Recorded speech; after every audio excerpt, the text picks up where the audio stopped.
I think it's important for all of you to share very intimately with me what I do in the way of conscious disciplining myself as we meet. I am an experientialist, as my grand strategy, which I'm discussing with you, of coping with problem solving, is one which has an important name, operational. The word name operational came to be applied to science, I think, it was the invention of Percival Bridgman at Harvard, a natural philosopher at Harvard, who invented the term early in the century when Einstein made his first announcements. And Percival Bridgman at Harvard, as a natural philosopher, said he was deeply interested in how it happened. Science, in general, was caught so off guard, so unexpected of Einstein's kind of a pronouncement and the viewpoint that was demonstrated by Einstein. And he became a great student of how all the circumstances surrounding Einstein's developing the thoughts that he had developed, and he then found that Einstein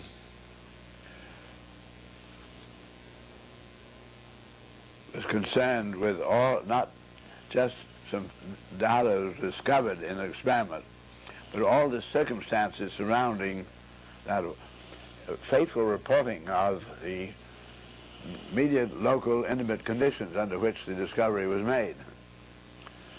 And I will come back to that, but give a working demonstration of why Einstein felt it was so important to record all the circumstances as well as that which was specially isolated out and discovered. The example that I'm going to give you is my own invention, but I did include Einstein and Einstein's philosophy and my own interpretation of how he came to develop his equation and other of his strategies in my first book, Nine Chains to the Moon. And because I had 3 chapters on Einstein, my publishers, who were Lippincott of Philadelphia at that time, this is mid-30s, about 1935, said that they found that I had 3 chapters on Einstein, and at that time there was a sort of a general myth that there were only 9 people in the world who could understand Einstein. They said they looked at all the lists of people who understood Einstein. I was not on any of the lists. In fact, they didn't find me on any list and of any authority, and they felt that for me to be writing 3 chapters on Einstein would make them Lippincott be accused of being a partner to charlatanry, that I was just a faker. And so I was a little stung and was still quite young, and so I simply wrote back, in a sense quite facetiously, to Lippincott saying that Dr. Einstein had just come to America and was in Princeton at the newly organized Institute for Advanced Study, and I suggested they send my typescript to him, that he would be the best authority. I really did not think they would take me seriously about that, and I forgot all about it. And it was about 6 months later that I had a telephone call from a doctor in New York, and he said, my friend Dr. Albert Einstein is coming in to spend the weekend with me, and he has your typescript, and he would like to talk to you about it. And could I possibly come on Sunday evening to his apartment in New York? So you imagine I didn't have any engagements that would interfere. And I had very few engagements in those days. Nobody wanted to talk to me.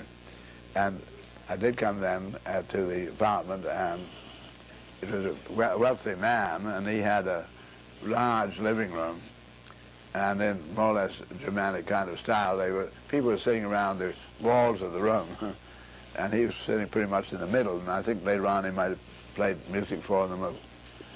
And when I came in, I was brought then to this long room up to meet him. And I really had, I don't know how much is psychological within me, but I really had the most extraordinary feeling of being in a presence of almost an aura of him. He immediately excused himself from the company and took me out to a little library that was just off the main hall of the apartment.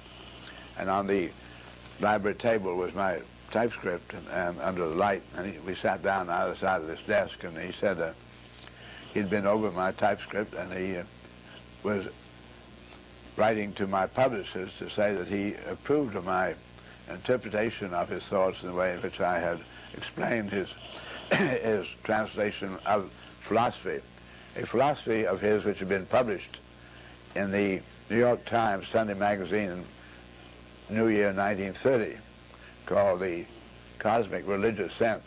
It's a very, very inspiring piece, and I had asked the publishers if I could quote it in my book, and I did. Having then this chapter on his philosophy, I then had another chapter on the way I felt that he interpreted into how he applied that philosophy to all of his own grand personal strategy of his life, and how he came about developing his thoughts on an equation. Then I had a third chapter, which I said that historically great scientists, individual scientists, make discoveries. The academy doesn't accept right away. Later on they do accept. Then it gets to be in the schools, and this gets to be into the in the general atmosphere of everybody's thinking. At this point, engineers and inventors within that atmosphere of thinking make some invention, and then gradually some industry takes on that invention. That takes quite a while. There's a lag. Finally, various things are being produced, and which bring about a new environment under which social changes have to occur, and politics then has to take care of the take-up on the new orientation of man, all brought about indirectly from the original scientist thinking. And I said, then my third chapter was, I developed a hypothetical picture of how humanity would be living. It was called E equals MC, the second power, equals Mrs. Murphy's horsepower. And then I was looking at the everyday life of Mrs. Murphy under the circumstances of everybody really being completely convinced of the validity of Einstein's thinking. His equation had not as yet been validated as it was later by fission at the time that I was writing. Anyway, he said he did approve of my two chapters, my chapter explaining how his philosophy was interpreted in his action, his thinking. But he said this third chapter about Mr. Murphy's horsepower, and his words were, I will imitate him because I remember this so very well, and he was very gentle, and he said, this third chapter, young man, you amaze me. I cannot conceive of anything I've ever done having the slightest practical application. And he went on to explain that he had evolved his thoughts as possibly being useful to the astronomers, to the astrophysicists, to the cosmogonists, and the cosmologists, but that it have any practical application, nothing. And right, he did approve, and they did go on with the publishing of the book. This is very interesting because this meeting occurred about a year and a half before Hahn and Stresemann and Lisa Meitner discovered theoretical fission. And then there was a whole set of events which followed, which most people are very familiar with, and then the German scientists, Jewish scientists, getting the word as quickly as they could to out of Germany, because they thought it would be used immediately for armaments in Germany. and the word did come to America, and there were theoretical studies, and then came the conclusion of the scientists that fission was actually possible. So there was the quandary of the scientists, and how, because politicians don't listen to scientists, on how to get word to Franklin Roosevelt. So they all decided that Einstein was by far the most highly accredited of scientists, so they asked him to go to see Franklin Roosevelt, and Franklin Roosevelt did appropriate what at that time was an incredible amount of money, $85 billion for the Great Manhattan Project. And then ensued then the Enrico Fermi pile, with all of which the history most of you know. But it was interesting to me that I heard from this man 2 years before the theoretical fusion is envisaged, that he did not have the slightest idea that anything he had ever done would have any practical application, because the first practical application of the Enrico Fermi pile completely validated his theory of the amount of energy that was being stored in a given mass. So the very essence of what was going on. So the first practical application was Hiroshima. And having heard that from that man just before this occurred, I realized the unhappiness and the consternation that he experienced when the first practical application was Hiroshima. In fact, his last days were spent greatly devoted to trying to get the scientists to realize their responsibilities and how they were being exploited, and brought about, his consternation brought about the development of the Association of Atomic Scientists and the publishing of the Atomic Scientists Bulletin and so forth. And he expressed himself very vigorously his great unhappiness about this. But to have heard from that man before we realized that it would be a practical application, it would come in the political field, was a very extraordinary experience. But I do have then the personal confidence that when I interpret Einstein and talk about him, which I do very frequently, I did have his personal approbation of my capability to do so.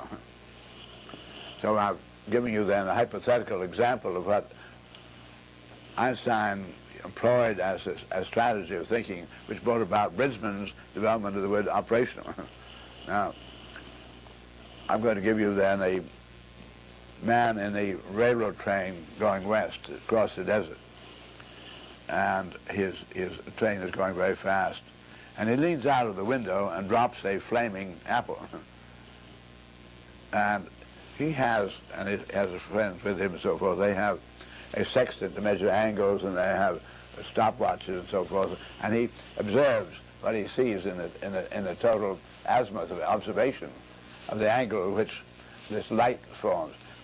Obviously the flaming apple goes the opposite direction from him, and he sees it doing that, and he records in his stopwatch exactly what angle of motion there was, sum totally, as he looks back at it here, going back like that and a little back towards the track.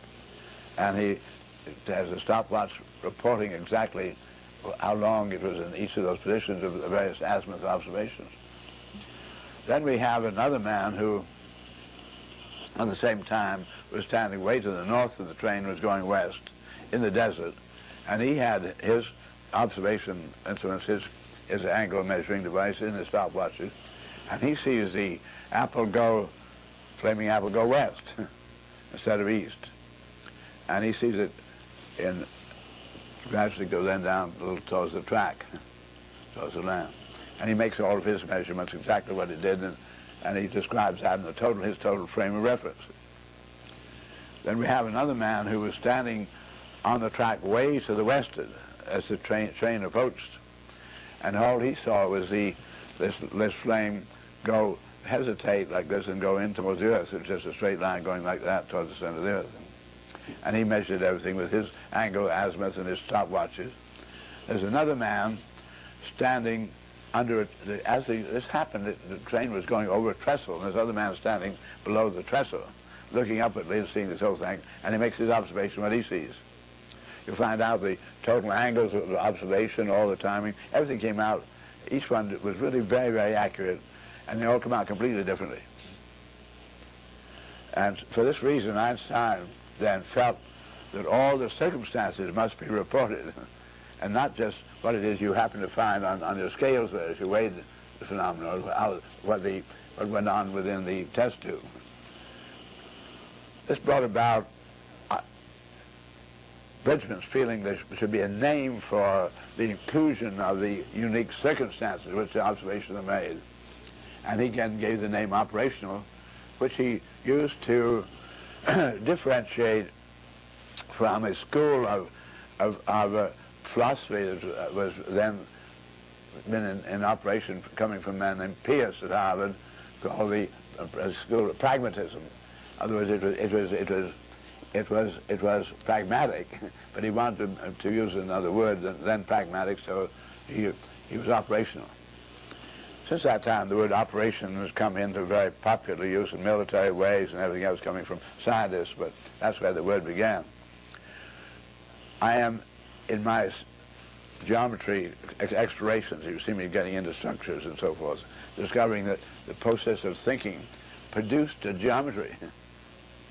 It was just a process of thinking about our experiences, and then our experiences were omnidirectional, so when you divide the experiences, all the ones outside, ones inside, it created a geometry. It just automatically produced a polyhedron or some kind of definition of what produced the insiderness and outsideness. So geometry has been developed by being very careful to remember at the outset, every way I can, what I personally was conscious of in during when I participated in what we call thinking.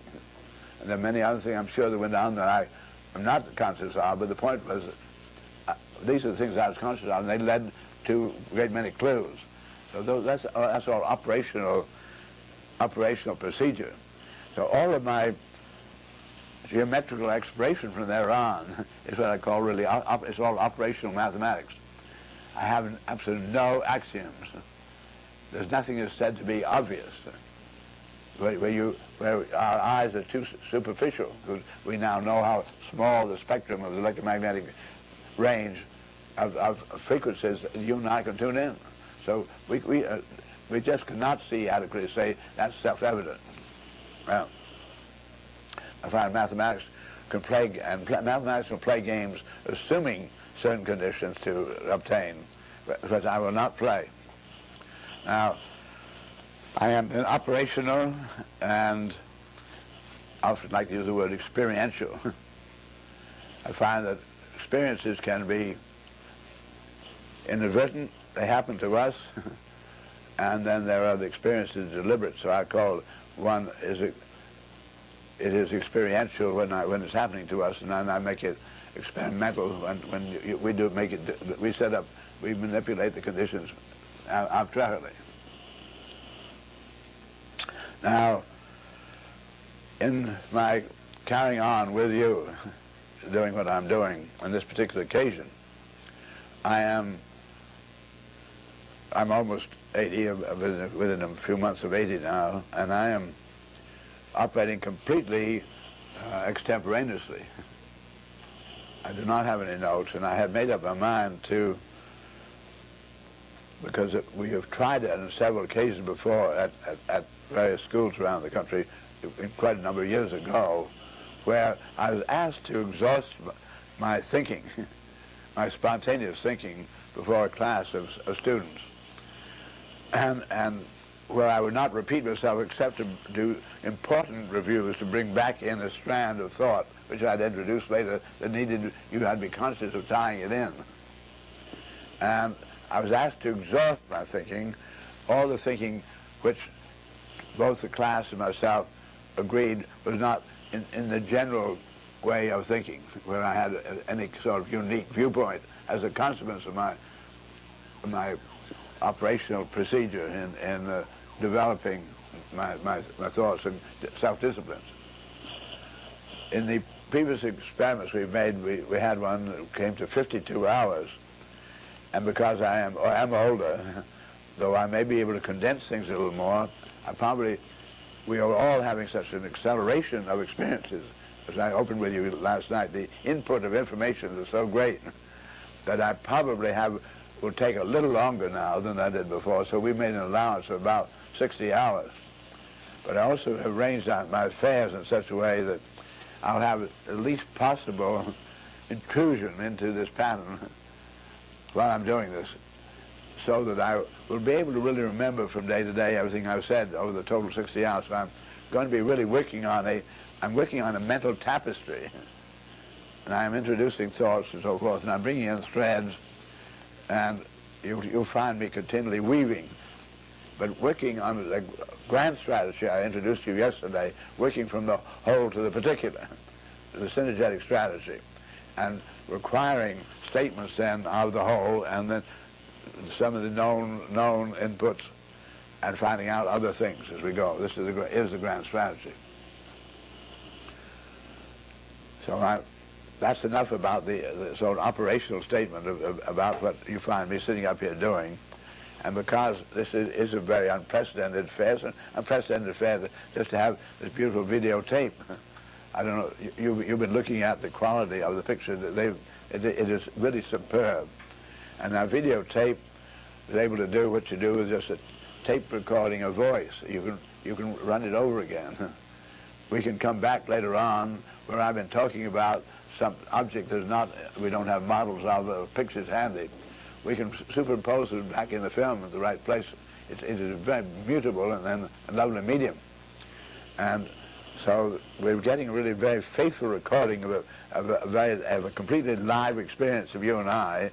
And I had to have faces before me, human beings before me, so that I could really deal with their eyes, and I could not have people who came in and out. If somebody new appeared in the audience, I would then, spontaneously, I want to bring him up to date with what the rest of us were thinking, so that we've had to have fairly clear-cut plans of how we would carry on here. I think all this is important to have in the picture, because that's operational information. In other words, personally, I do not look upon undertaking such as somebody trying to create a beautiful moving picture, but they're just interested in the photogenics, whatever it may be, and certain dramatic moments, getting the audience to feel certain ways. Therefore, I do not go by protocol or any things that try to erase anything that seems to be any kind of a small marring item. I think all of those things are going to be very important operationally in whatever goes on here. We are all dealing in that extraordinary phenomenon called reality. Now, today I'm going to do some more reviewing of things in fairly large ways. There was something that is very much in evidence in the room here, and I have not talked about, and that relates to our word structure of yesterday, and that is, you see models around here with these compression members do not touch each other. If you triangle, you find these are flexible cables between them. They're not stiff little wires. They're not rods. They are literally completely flexible threads.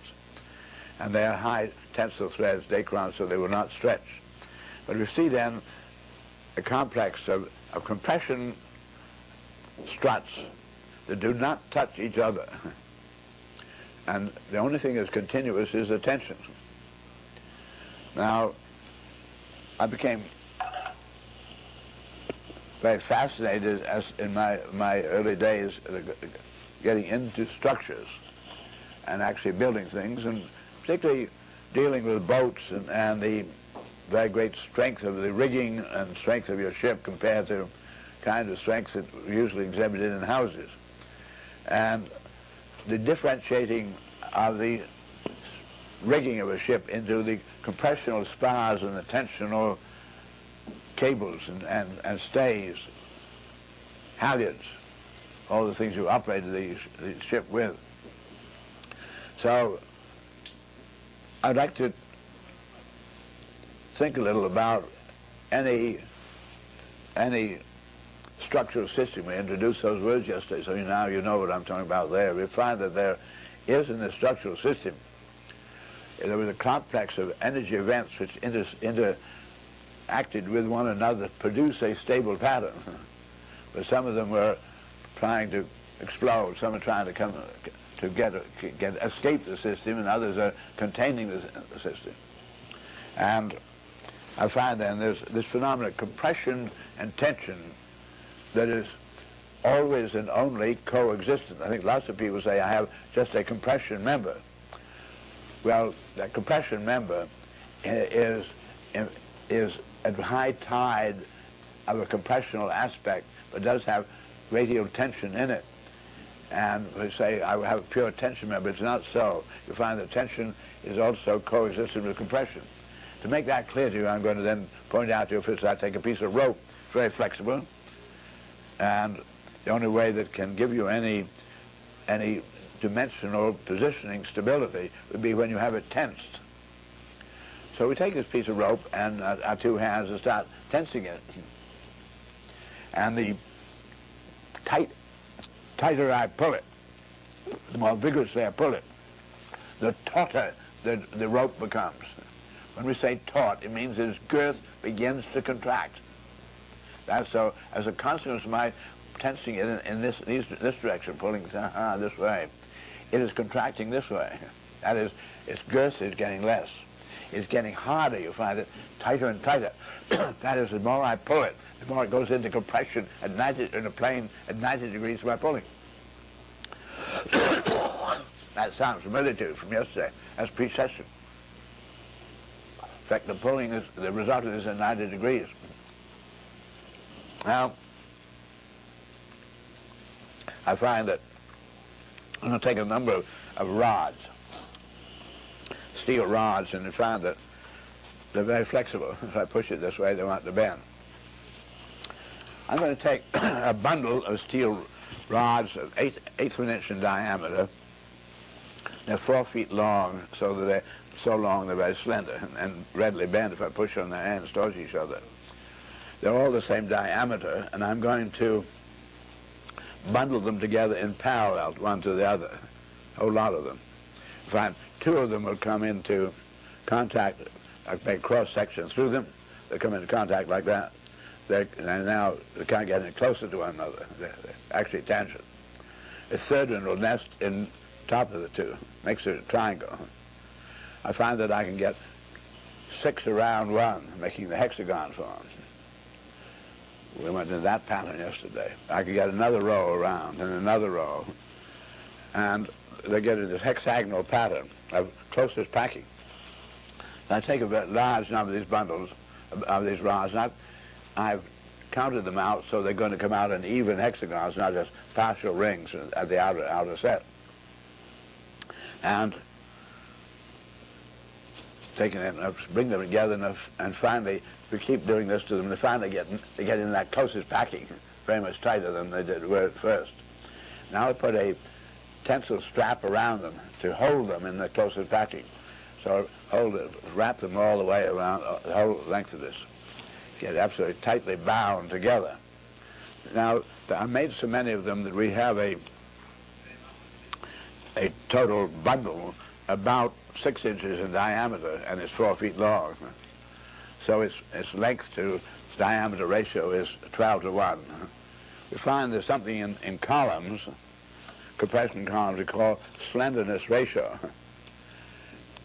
The Greek stone column, they found they could go 18 diameters high before the column wanted to collapse one way or the other. That is the slenderness ratio of the diameter to length. And we have the steel columns could get up today, some of the very good steels can get up as much as 36 to 1.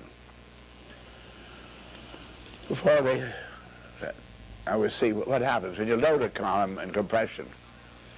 It wants to banana like that. It tends to go to arc of decreasing radius.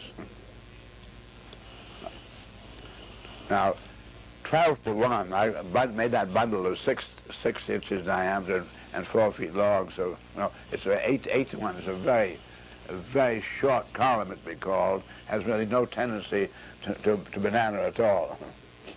It's pretty much like there's a stone section, one section in the Greek column. Now, I'm going to put this column under a hydraulic press. In the hydraulic press between the top member coming down, fantastic power being exerted here. And as the pressure comes on each one of those each of the rods that's in there, you know they want to bend. But because they had closest packing, they can't bend towards each other. They can only bend away from one another. That's the only possible freedom. So that's exactly what they start to do. So they keep loading it, and they want to go out like a cigar quite evenly. We have something called the neutral axis of a compression member. If you can load it very closely on the neutral axis, then the load doesn't try to make it banana one way or the other. The slenderness could make it go almost any of the direction. Little tiny force goes that way. Now, we find that very evenly loaded at its center, and being a short column, it tends to just become like a cigar. All the rods on the outside can bend away from one another. That's the only direction they can yield. Therefore, as they do so, they were bound together, so it puts an enormous strain on the binding, because they work against that binding. So that while we are deliberately loading in compression this way, the resultant is it goes into tension in the plane at 90 degrees. It's exactly the opposite of what we did with the tension member going into compression. Here again, our friend precession. In engineering, that is called the Poisson effect. Now, often somebody's name being used really obscures a function, and it'd be better to say precession than Poisson effect. Then you really have the generalized principles covering all of these. Now, having recognized these proclivities of compression members, I saw then a tension member, when I do tense it, tends then to go to arc of greater radius. Here we have something really quite different from the compression member trying to go to arc of lesser radius. In fact, the tension member tries to straighten out and tries then also really to get all this effectiveness within the neutral axis. It tries to get in its own neutral axis to be, in a sense, most effective. Tension members really tend to gain strength as first used, to build up quite a lot of strength. Now, I found that whereas there is a slenderness ratio in compression columns, there was no limit length to cross-section. There was no slenderness ratio in tension members. If you had a better alloy, they could be thinner and thinner. Yesterday I went into mass interattraction with you. This beautiful discovery of team play, really, of going from the Kepler and Galileo to Newton. And we have then, there is that mass interattraction. And when we get to alloys of metals today, we know that the atoms are literally not touching one another. They're just simply in closer proximity one to the other. I gave you the word synergy yesterday, and behavior of whole systems unpredicted by behavior of any of the parts considered separately. Chrome, nickel, steel is a very beautiful demonstration of synergy in physics and chemistry, alloy.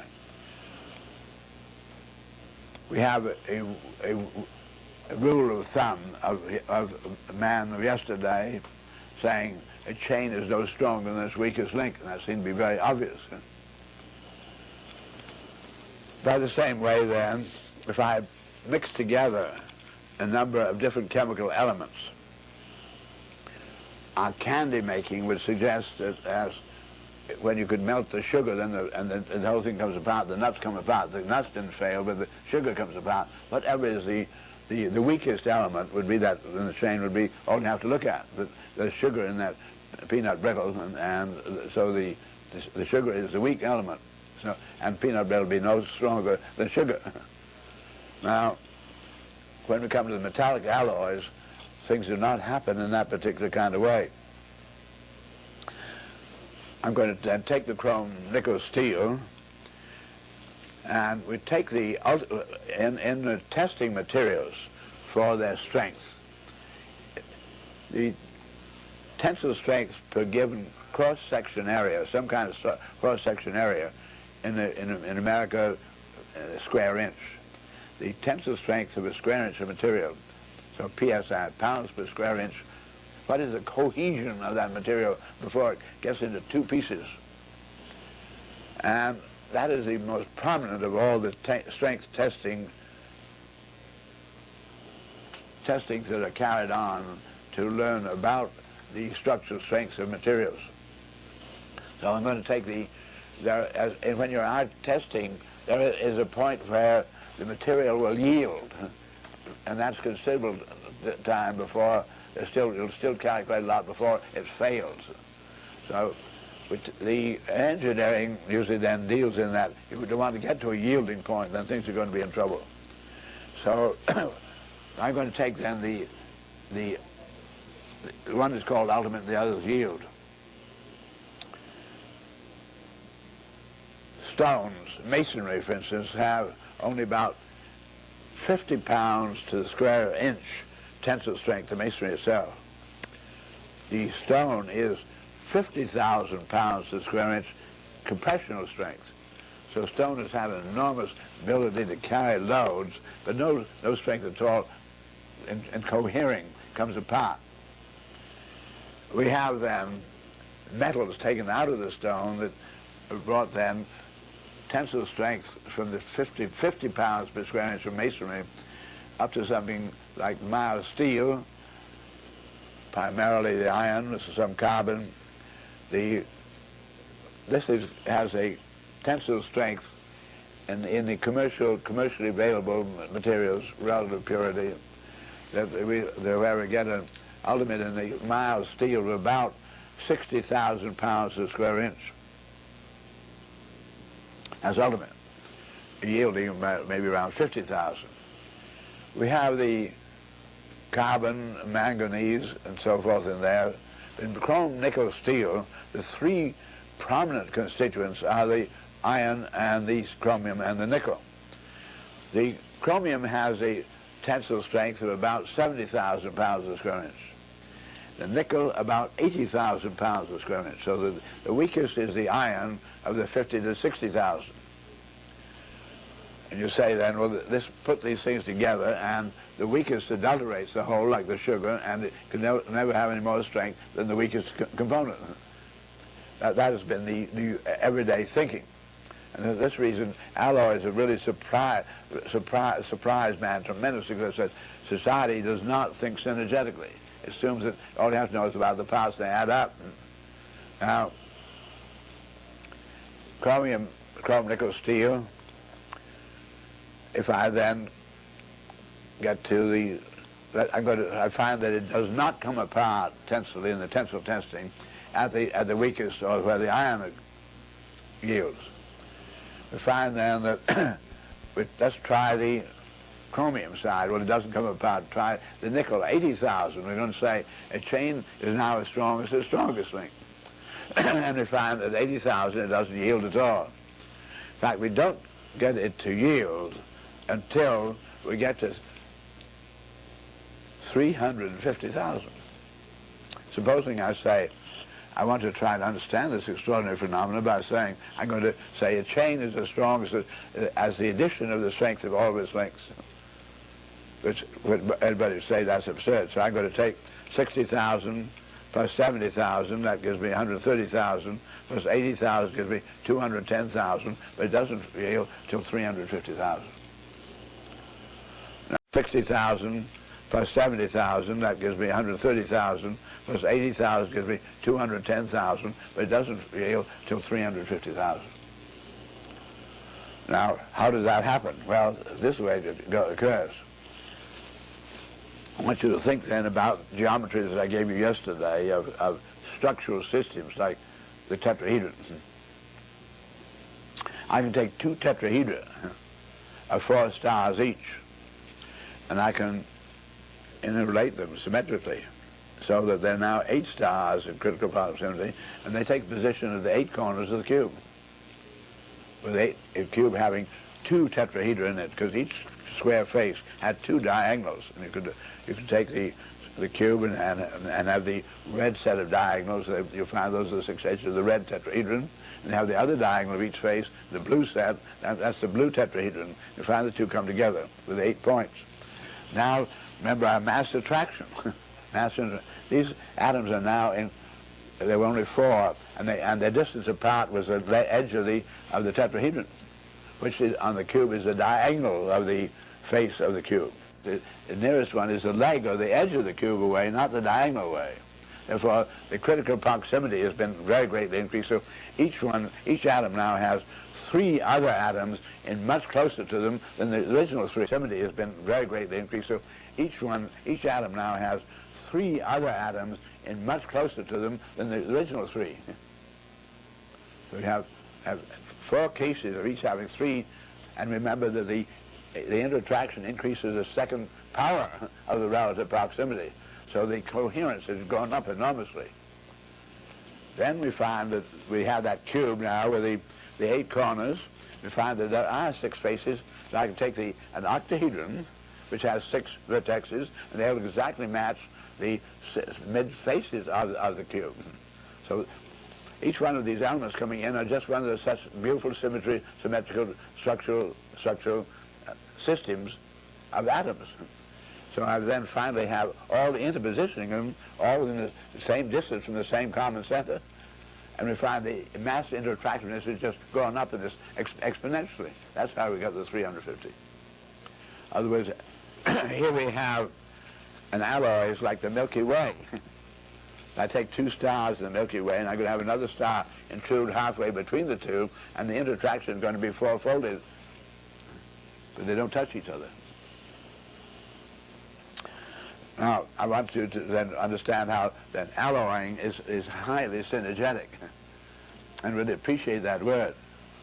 So I find then here's chrome nickel steel with its very high synergetic effectiveness of tensile strength. And these things really began to fascinate me very much. So I saw that tension members were not limited by cross-section in relation to length. If I could get a better material, I could make them longer and longer and thinner. That's exactly what went on in the history of suspension bridges. The first suspension bridges were actually made with great iron links, very great cross-section, very short span. We came to the Brooklyn Bridge, the first one where we're using cables, and they used piano steel wire, which was one of those alloys, at a time when the mild steel was only about 50,000, and he got 70,000 with his piano wires. So we had relatively delicate cables carrying all that extraordinary traffic, this enormous span. Then when it came to George Washington Bridge, we've gotten very much finer because the alloys have so improved. And each one of these bridges getting up Golden Gate and then finally Verrazano. We're down to very delicate cables. So you not only have greater loads and greater lengths, but actually less section of materials per given load. I saw that we're approaching, because there's no limit ratio of length to cross-section and tension, that we were approaching infinite length and no cross-section at all. And I said, is that talking nonsense? I said, well, because tension tends to curve arcs of very large radius, I better then think about some very big systems. So let's think celestial here. Let's think for instance, just the Earth and the Moon. And I see we can fly a little airplane right through the line between the center of gravity of the Moon and the center of gravity of the Earth, and nothing happens. You don't sever anything. In fact, this turned out then to be the scheme of the universe, where nature was using discontinuous compression and only continuous tension, which was invisible to you and I, because this extraordinary mass interaction, which is invisible, which made it so perplexing what those planets were doing to the early observers. Right. Apparently then, the great structural scheme of the universe, I found these enormous masses interacting one another, the Earth and the Moon, with enormous distances between them. Then thinking a little more about what you and I have just reviewed about compression and tension, I will notice then that when I load a column, I must try to stay on neutral axis, so it will not tend to bend one way or the other. Then I see that loading that compression column, it tends to be more and more of a cigar, and find if I keep loading it on the press, it's finally going to get to be a sphere. And the spherical moment, something extraordinary happens because any axis is neutral axis. Up to this time, there had been only one neutral axis, but suddenly any axis is neutral axis. So that we found that ball bearings, spherical sealed balls, became the best compression members man had ever invented. So they carry these enormous loads and continually distribute their loads, so any aspect is neutral axis, so any aspect will do. And they're continually serving as they roll them around. So I found that nature was compressionally optimal and the spherical. So then I said, here's a scheme, here's that Earth is a sphere, and the moon is a sphere, and the sun is a sphere, and you got the atoms, all what nature has is islands of spherical compression in a sea of comprehensive tension. So we have then what we call discontinuous compression and continuous tension. There's the scheme of nature. And man was not building his building that way. Man was building entirely compression on compression, brick on brick. Didn't see anything of any other kind of logic. This made me wonder whether it would be possible to make discontinuous compression, continuous tension structures. That's really what opened up this whole field. There are very many people now dealing these structures, but I call them tensional integrities. The integrity is in the tension because it is continuous, comes back to itself. It's always closed system. If it's open, then it'll make trouble. There must be closed systems. And then I shortened the words tensional integrity down to tensegrity. So we call these tensegrity structures.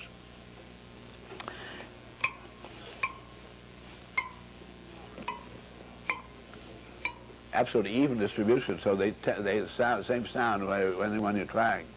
If you tighten one of them, they'll all tighten absolutely evenly. And that's like any pneumatic ball. when you fill the whole ball, all the loads distribute absolutely evenly. So all pencil enclosure. Now these are odd balls, but you can see the holes in them. All balls do have holes, and they're too small for the gases molecules to get out. They're full of holes. So this is simply really a pneumatic structure. We'll go into that just a little bit more. But mainly I want to get to nature's scheme of discontinuous compression, continuous tension. Nature uses tensegrity. And I find then nothing could really make clear to me the degree of inefficiency that is imposed by man's non-synergetic thinking and his feelings you have to have brick on brick, the stone on stone. This taught me that I could possibly do much more in closing and be much more effective structurally, employing the omnitriangulation, paying attention to all the things I've gone into with you about quantums of energy in the structures, the 6 vectors doing that, which of each one being push and pull, the 12 are always there. Because they're both positive and negative, each one of those 6. So there's a fundamental 12ness there. Now, I'm going to go into another mental exercise with you regarding schemes of structuring of universe, and I began to think then about, for instance, just I always find social insights that seem to accrue to terminal information such as I'm giving you, where we do find out what is the optimum, that the sphere gets then to be the optimum for compression. And the tension going unlimited to no cross-section at all. And this is really the whole scheme of our universe. That is our gravitational interaction. I find then, first it is very interesting that in the regeneration of human life, the general design of the human beings, of the female and the male. I find the female having then the eggs within her, and the eggs are fertilized within her, that the new life of the female continually comes out of the female. She opens up, and a new life comes out of that life, and a new life comes out of that life. This is not dissimilar. In fact, it is the same principle that was discovered by Goethe, the German poet, scientist, very much of an expert in a number of scientific subjects. But he was the first to point out that vegetation, that the tree is a wave phenomenon. I'm going to bring together several things now that Goethe did not, but you and I can put together from the experiences we've already had in this room, where we came to the discovery of a tetrahedron being the simplest structural system in the universe. And I want you to think now about, for instance, a Greek column, and think about putting this piece of stone on a lathe and revolving it in order to get it round. They had different tricks of making them round. So the top of the column is the same diameter disc as the bottom of the column. I'm talking about only one piece of that stone. Now the fact is, that stone has very high compressive capability. We found that it had 50,000 pounds to the square inch. Supposing on 50,000 pounds, that is 25 tons. I would like to carry a 25-ton load, and I have that Greek section of a column, one piece of stone that made it's a cylinder of stone.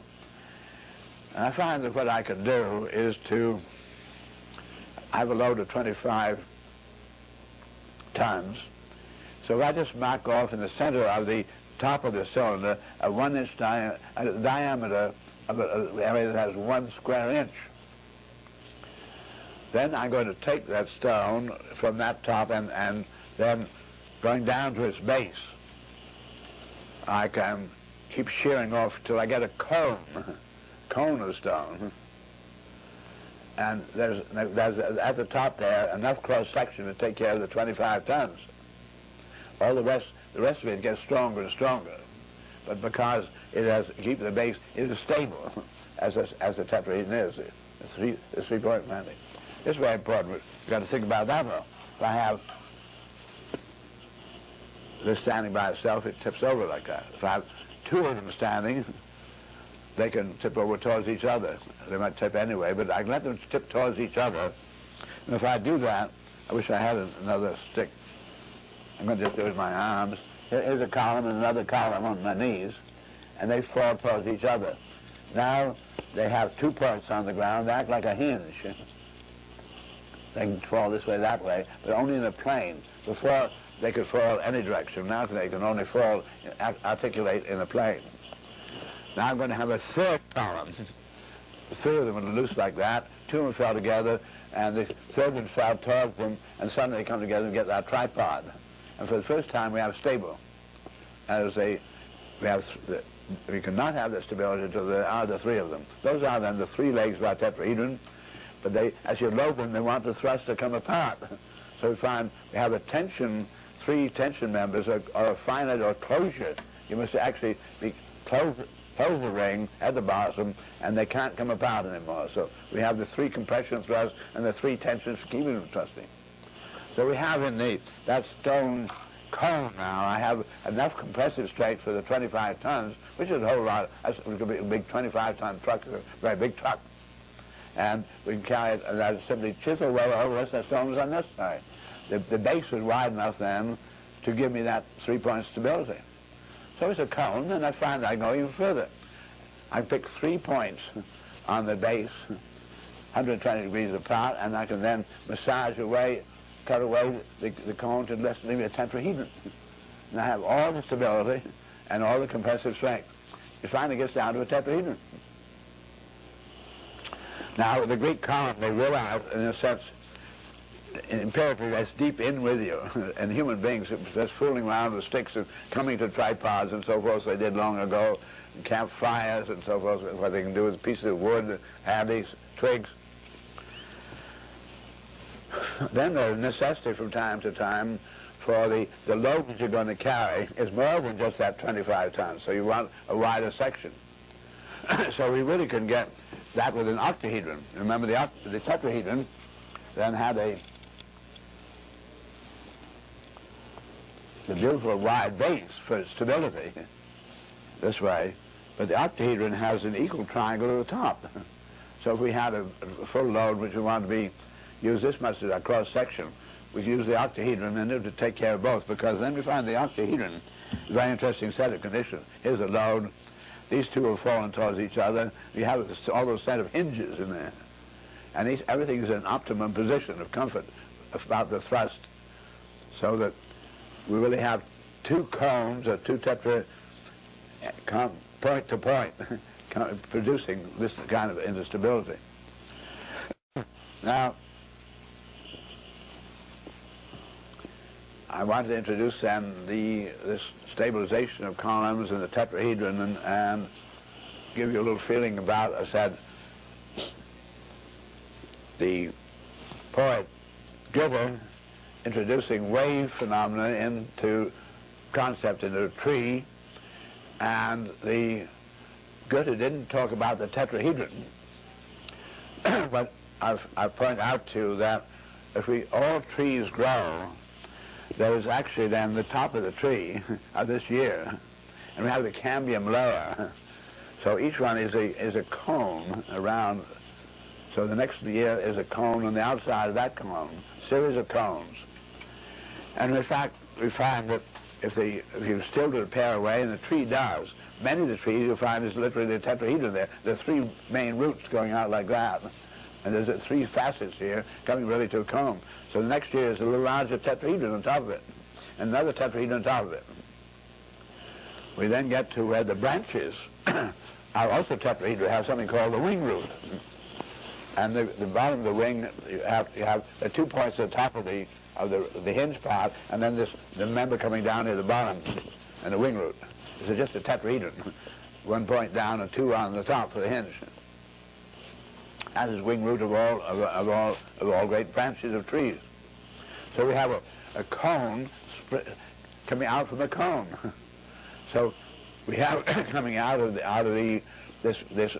total surface here, the cambium layer suddenly breaks open into a new tetrahedron going out of this branch, and on that branch breaks open a new tetrahedron again, keeps opening up.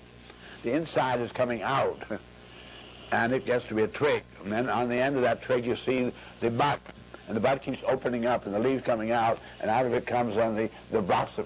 And then center of the blossom gets fertilized. There's a fruit. Finally, out of the fruit comes a seed, and finally it goes off. But Goethe pointed out this whole thing is a wave thing, opening from inside out.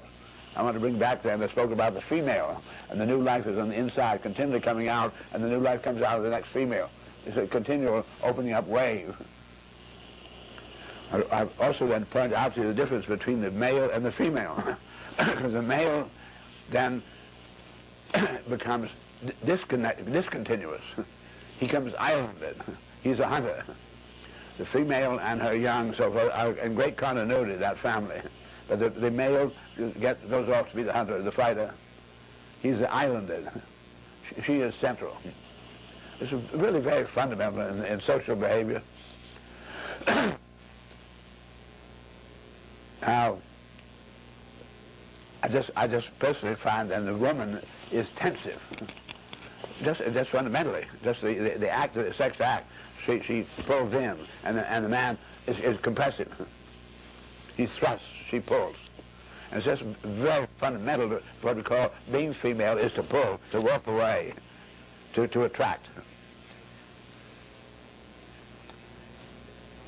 Find the male tending to do this, to punch. She does the other way.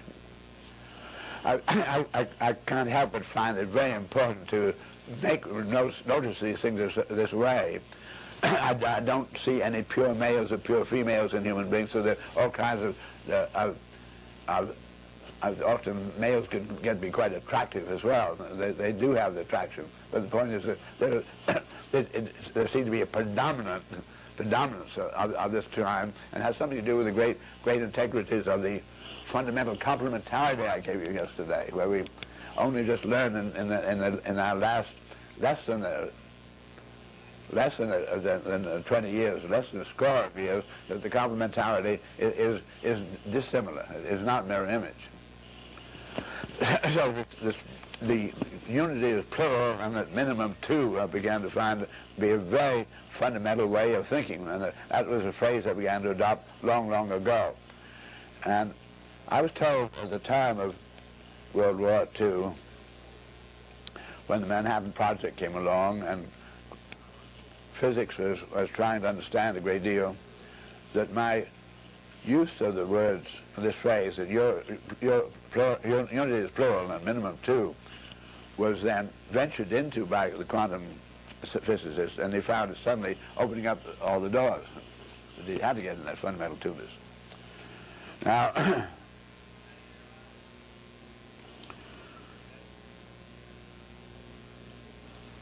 you are experiencing with me a sense of the incredible interrelatedness of that total experience, and yet the apprehending, comprehending, incisive comprehending of the differential of the intercomplementations. I'm going to go a little more into that tensegrity and think about it. I find it's been extremely interesting to me in my experience with the structures in humanity and their building, that the only reason that geodesic domes do what they do, as they get in enormous spans that we've not been able to get into before, the largest clear spans of man have been way transcended by the geodesics. And they apparently can go on to any size because they are tensionally coherent. And compression is discontinuous in the fundamental principle of the structuring itself. So that tension has no limit to size, just that we can have the interrelationship of the galaxies at those millions, billions of light years even apart, and still have the tensile integrity. So there's no limit to size of tensegrity structures. All the engineering of society built then on brick is entirely a compressional strategy. Engineering as taught, structural engineering as taught, is a compressional strategy. And it is thought in the terms of the Earth being a compressional unit. You dig a hole in the Earth and you take a solid compression column and you put it down the hole and you fill the Earth in again. Now you simply have sort of formalized compressional extension.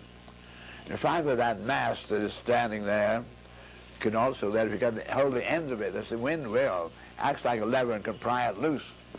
So what man then did, having developed a compressional continuity of the Earth and a compressional column, he then took tension stays, a minimum of 3, and suddenly found they could offset the wind with that tensional member making our friend the tripod, but in tension. And find then men building boats. So they had a solid, they thought of the boat as a solid compression continuity. They stepped the mast and they then put tension stays. Compression is primary and tension is secondary, a helper. The mast will stand up all right by itself, but if you can really put real loads, take great wind loads in your sail, then you have to have the tension stays to give it greater advantage. So there are enormous numbers of those stays at every level in the great square riggers. You see set of stays making short mast sections, because between the sets of stays is a full column length. Now, as you look at square riggers, then you begin to feel the tension and compression logic that I've been giving to you. Now, in thinking about then the engineering that I have experienced, where there have been a number of large buildings to be built with geodesics, and all of them have to, if they're big buildings, all have to be processed by engineers I have to bring in consulting engineers who are certified for that particular purpose, and I've been able to get some extremely good ones in Boston, Cambridge, and they've gone through a great many buildings with me, and we have to then go through building departments and meeting with the engineers who check the work that's going to be installed. But the engineering logic then requires a complete, pay no attention to anything but a compressional continuity. As I said, tension can be a helper, but it's a compressional logic. It is not a tensional logic with compression as local helper, which is the way the universe is put together, both microcosmically, macrocosmically. The engineers who work with me now really finally come to realize that the tense-degree structure is the explanation of the geodesics, but it's not in the engineering teaching as yet. It's not in any of the codes, and therefore it cannot be participated in. This made me realize I could get into very much lighter buildings. But I wanted to get the engineers into a strategic position to be able to take advantage of the tense-degree. And I have recently written a paper, and here's the paper, and I think it will greatly help, because we can go over to another form of engineering, which is called pneumatic engineering, hydraulic engineering. Some fundamental qualities now that we're going to find again regarding structures and minimum or basic structural systems of universe of yesterday. I want you to think now of tetrahedron again, our friend tetrahedron. I'm going to take two tetrahedra. There could be an octahedron and a tetrahedron. They could maybe join something like that. I could have then two of them. This is a hinge. This would be a universal joint. As long as there's enough, some kind of pull between them, there's a mass attraction so they can't come apart, so it acts very universally. Now I have a hinge that can only do this. Three of them touching each other, now it becomes rigid for the first time. Linus Pauling, great chemist, received the Nobel Prize twice, once a Peace Prize, but the first time was as a chemist. And Linus Pauling's Nobel laureate paper reviews the history of chemical structures, with chemical structures. And he goes back to the first one of the chemists who had noted certain, just like the early human beings noting that 5 lights in the sky behave a little differently from the others. We have chemists then noticing in organic chemistry certain things going on, where there seem to be an abundance of the numbers 1, 2, 3, and 4 in relative proportion to the way things are associating, disassociating. That man, Frankland, and he is a relatively short time ago, just at the end of the 18th century. And early in the 19th century, we then have Kepler and Cooper, and they make a little more of a discovery of the relation to that oneness, two-ness, three-ness, and four-ness. Then there comes a Russian scientist operating in France named Buckminster. And Buckminster was the first to ever use the words chemical structure, and he related then to the oneness, two-ness, three-ness, and four-ness. And he spoke about these as bonds, and being in France, the bonds, it was the word valence. And there was single valence, univalent, and bivalent, and trivalent, and quadrivalent. Now this valency, then incidentally, there was a 35-year hiatus, no more progress in chemical structures after Buckminster, when suddenly a man named Van Hoff, a Dutchman, came along, and he said he thought that the oneness, two-ness, three-ness, and four-ness had to do with the tetrahedrons, four points and 4 faces. He was called by all the chemists and other scientists charlatan, a rogue. He was called every horrid name you could call a human being. And he was not daunted. He went on. He was able to give optical proof of the tetrahedral configuration of carbon, as the first chemist in history to receive the Nobel Prize. Now, we have then the tetrahedron suddenly entering into our chemistry here, and our phenomenon of bonds and valences. So I'll simply give you then, this would be univalent, this is bivalent, trivalent, and all 4 of them together, the two tetrahedra nesting in one another, congruent with one another, and that's quadrivalent. And the really difference between a carbon, I gave you yesterday, it took the vector equilibrium, turned it into 4 tetrahedra congruent with one another, do you remember? It was quadrivalent, and it's like the difference between carbon, soft carbon, and carbonous diamond, when it gets to be quadrivalent. Now, we have then, I mentioned yesterday, in the grand synergetic strategies of the known behavior of the whole, the known behavior of some of the parts, finding about others, and going through the Greek triangle, and then Euler's beautiful topology. Then I've said Willard Gibbs introducing in chemistry the phase rule, where he has a relationship between chemistry and its liquid, its crystalline, and its gaseous state. And we found that Willard Gibbs' phase rule had to do somewhere, and looked like the same kind of a formula as Euler's. This plus this equals this plus 2. And I'll then give you that the liquids, I want to go in the gases. I'm going to take a number of tetrahedra, the same size like this, and I'm going to fasten the tetrahedra together corner to corner. So this tetrahedron touches one another. And then the next corner goes another tetrahedron. They're continually interlinked as each tetrahedron touches one another, each corner touches just one other corner. If you do that and make a model, you find there's a whole lot of space in between them.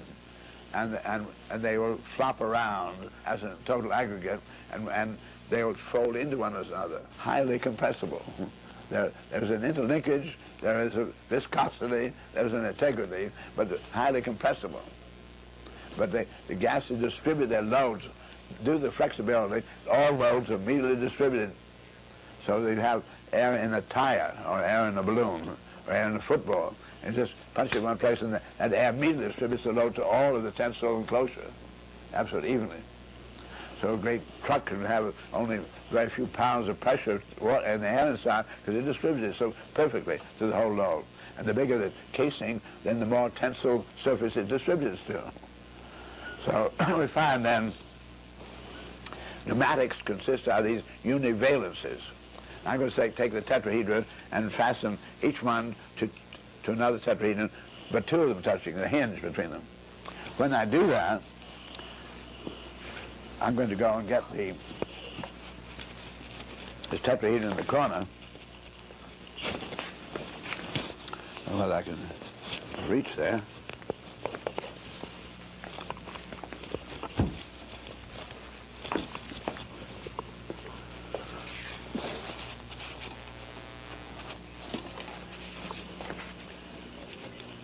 You find each one of these tetrahedron in here, tetrahedron here, are touching another tetrahedron at 2 points. They are edge to edge to one another. Here's a tetrahedron in here, and it's edge to edge with this tetrahedron here. When you do then, when the edge to edge, then it fills all space this way and seems to be very stable. This is exactly like the liquids. The liquids are non-compressible. They're already in the form of the closest packing, so it can't be compressed any further. But because they are hinged together, the hinges transmit loads. So liquids transmit any load at any one point is, as with the pneumatics, distributed to all of the tensile system that encloses the liquid. Then when we get to trivalent, then for the first time, there's no hinging, no universal joint, they're absolutely rigid. They no longer distribute loads. Now these are the fundamental qualities. The crystalline, just absolutely rigid, does not distribute loads. The liquids distribute the loads, the gases distribute loads. But the gases are compressible and the liquids are not. This brings about a very important way to think. But I've got you now thinking about a tree as a set of tetrahedra coming out of tetrahedra as basic structures. But also then we find what makes a tree able to do what trees can do. If you ever try to pick up any great weight, say, let's take a 30 or 40 pound suitcase, and you try to hold it out horizontally, and you just find you can't do it. And yet you'll find a tree holding out a branch, and some of these branches, if you weigh them, get up to as much as 5 tons. And they're able to hold out 5 tons horizontally in a great wind and yield to the wind and not break off. It's fantastic structural capability. Man has never done anything like it before. Well, it's done by a very simple way, because nature then has, in the crystalline, you have triple bond, therefore you have the greatest tension. The liquids have 2 bonds, they're a little more viscous, more tensile strength than the gases, only 1 bond that comes back. So that the greatest tensile strength is accomplished by the crystalline. Therefore nature ships in a seed the instructions for further crystal production. And you can produce the local crystals with the local waters and atmospheres and the local chemistries. So that these crystals grow, and the crystals act as then sacs for liquid. And so the tree is just filled with the liquid.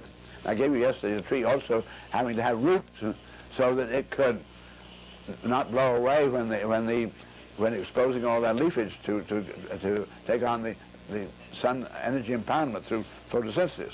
So that we had osmosis, and the water comes, as it goes only one way, valving, pulled through the roots into the tree to fill all these sacs. So the tree is using this the crystalline entirely in tension to enclose the liquids. And the liquids then completely distribute the loads throughout the tree. They valve it out in the sky just bit by bit to turn it into more rain to come back in more trees, so more of this process can go on elsewhere. But the water is entrapped in there, therefore it distributes its loads locally. So there's then this absolute non-compressibility of the liquid, and distributing loads make that tree able to do this extraordinary task. We get an ice storm, off comes the grass. Can no longer goes crystalline, cannot distribute itself. Men have not built any buildings in that way. They've used entirely as a crystalline continuity concept of compression on compression. So as yet our building is incredibly inefficient. And so I'm now trying to understand a little about what goes on in tensegrity structures, and I will come then to the analogy with hydraulics and pneumatics of load distributing, because we do have continuous tension and discontinuous compression. I want you to think about what goes on inside a sphere when you blow it up.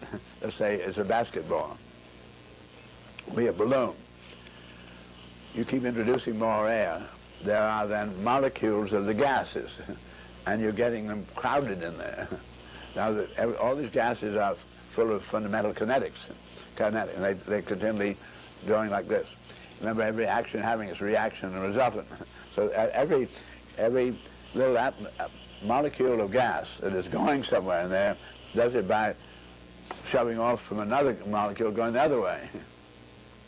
Think about 2 swimmers. You probably have done swimming in a tank, all right, and you dive and you get the other end and you double up your knees and shove off from the wall, go out again.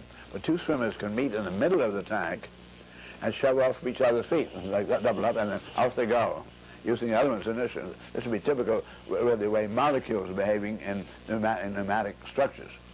Now, we find that the molecules then are not simply going, they don't go to the center of the sphere and then explode outwardly. This would be a pulsative affair, take time to get it in, and the thing would be vibrating like that. They're not doing that. They are ricocheting around inside. So each one is starting to go this way, another one goes that way, and the 2 hit the wall. And they can't go no further. They push the wall outwardly, and then they bounce, ricochet off, and hit the wall again. So it came acting like little cords inside of the sphere. Now, also then introduce another principle, which is dealing in great circles and spheres. And the word geodesic. Geodesic means the most economical relationship between events, between any 2 events. The great circles on spheres are geodesics. Now, there's a shorter distance between any 2 points in the sphere on the great circle than it is on any of the lesser circles. A great circle is defined as a line formed in the sphere by a plane cutting through the center of the sphere. The equator is just such. Each of the planes of longitude go through the center of the sphere. So those are great circles. I want you to, we have then on here also lesser circles. We have the latitudes. They're not great circles. We come up here to 80 degrees north latitude. I'm going to take my dividers and open from the pole to the 80 latitude. And I find that I strike this little circle. I got my dividers fixed at that opening, and I go down to the equator and put it on here and strike the same circle. So we have then the equator running like this and the circle superimposed on it. Where the little circle, or lesser circle crosses the big circle at A and B. You find it's much shorter distance between A and B on the equator than it is going off the detour at 90 degrees and then coming back this way. I just want you to visualize quickly how great circles are the most economical between points on spheres, and the chords of great circles are even more economical. And nature always does the most economical. So we find that the molecules bouncing around inside the sphere will not go around in latitudes or lesser circles. They just automatically have to get into bouncing into great circles. That becomes very exciting to discover. So they're not just going around in layers. If they're going around in layers like this whole thing is flattened down very easily that way. And it has all this omnidirectional stability due to the fact it is using great circles. Now I get one great circle around here. And we find that every great circle crosses every other great circle at 2 points. So that this great circle longitude crosses then the other longitudes at the North and South Pole, always 180 degrees apart. So I got a great circle here and another great circle there. Then I got suddenly a third great circle, the equator. And that makes a triangle. North Pole, equator, equator. Now we found 2 is unstable. And something I didn't say to you yesterday about the necklace and the triangle that I'd like to introduce right now, because it's very, very relevant to the understanding about that triangle. I said, why and how did that necklace consisting of 3 compression members, rigid, and 3 flexible tension corners, how and why did it stabilize its pattern? I find that any 2 of them coming together are fastened one to the other. They're like a pair of 2 knives of a pair of scissors with a common fulcrum, a lever. And the further you go out on the lever arm, the more effective those shears are. Therefore, if we want to have bolt contact, you can come way out very long arms of good strong steel. So we find that each side of a triangle compression member is taking hold of the ends of the 2 levers, and with minimum effort, because it's on the end of the lever, stabilizing the opposite angle. It's very, very exciting to see how beautiful, again, this least effort that is being demonstrated by that necklace triangle. Coming back then to triangles and understanding it is the third side that stabilizes the opposite angle. So I had 2 great circles crossing each other at an unstable angle at the pole here. But the minute the equator crosses it, triangulates it and immediately stabilizes it, because we have these interference patterns going on here, and this sets up a triangle. Then the fact that there's one triangle, then you find that automatically then makes, I said I had the equator and I had these 2 here, and then suddenly you get the octahedron shows up. It automatically makes the octahedron. So you get 4 triangles, 8 triangles here. And these triangles, even though the first 2 may have been some odd angle like that, not full 90 degrees, and the second, where the equator cross, maybe not, but because there's a very high frequency interference, they keep trying to average. They work back towards the octahedrons. We find then this same thing happens with the icosahedrons, where we have 6 great circles instead of the 3 of the octahedron. And these 6 great circles, here they are. And here are the triangles, where you can see them getting to the point they can't get any closer to the triangle, can't go that way any further, and it can't go the other way, because here is a triangle up here. See this triangle? And this triangle down here. and these are gone spreading to the center of each of the center of gravity, each of those triangles. All the variables are in there. These would then represent the ways in which, I said, the Icosa gave you the most volume with the least energy investment. So again, this least effort to find. Then fundamentally, the molecules of gas inside of a pneumatic structure get to doing exactly the pattern you're looking at here. This thing you're looking at, incidentally, is called, in the British Museum, the oldest toy known to man. This particular one came from Rangoon, and through the Thailand and Rangoon, these are used instead of pneumatic balls, and they play the rugby, and they hit the balls, and this bounce beautifully. Distributes those incredibly beautifully. So now I have here a very fascinating matter, because I found that the pneumatic structures are producing icosahedral great circle interaction patterns. This hit me very hard, and because it was a pure geodesic structure, and I received a letter and some photographs from two scientists of general dynamics quite a few years ago, and they were two scientists who were working on re-entry cone problems for the rocketry and space vehicles. And you get in this enormous heats of re-entry, the frictions and so forth. They were trying to get to they were making experiments with titanium, which is where we know, we get the greatest lightness and very, very high strength. And they made two hemispheres of sheet titanium. One about a half-inch less in radius than the other, or in other words, an inch less in diameter. And they had one concentric with the other. And they sealed up the base between the two, so there was a half-inch space between these two hemispheres. Then, with a pneumatic pump, the vacuum pump, they pulled out the air existing between the two thin shells. This meant that the bottom, the inside, the smaller shell, the atmosphere was able to get inside of it. And they coming inside of it, it then pushed the inner sphere outwardly, because the atmosphere came inside the sphere and pushed it out. But the exhausted the air between the two, therefore the same atmosphere on the outside of the outer sphere pushed it in. And it dimpled in under absolute distance patterns, the pure icosahedron. And they found that what we call the frequency of the modular subdivision depended on the relative thickness of the metal. If we made the metal thinner, we got higher and higher frequency, tensegrity icosahedral geodesics. They thought I'd be really pretty pleased with it. And of course it was.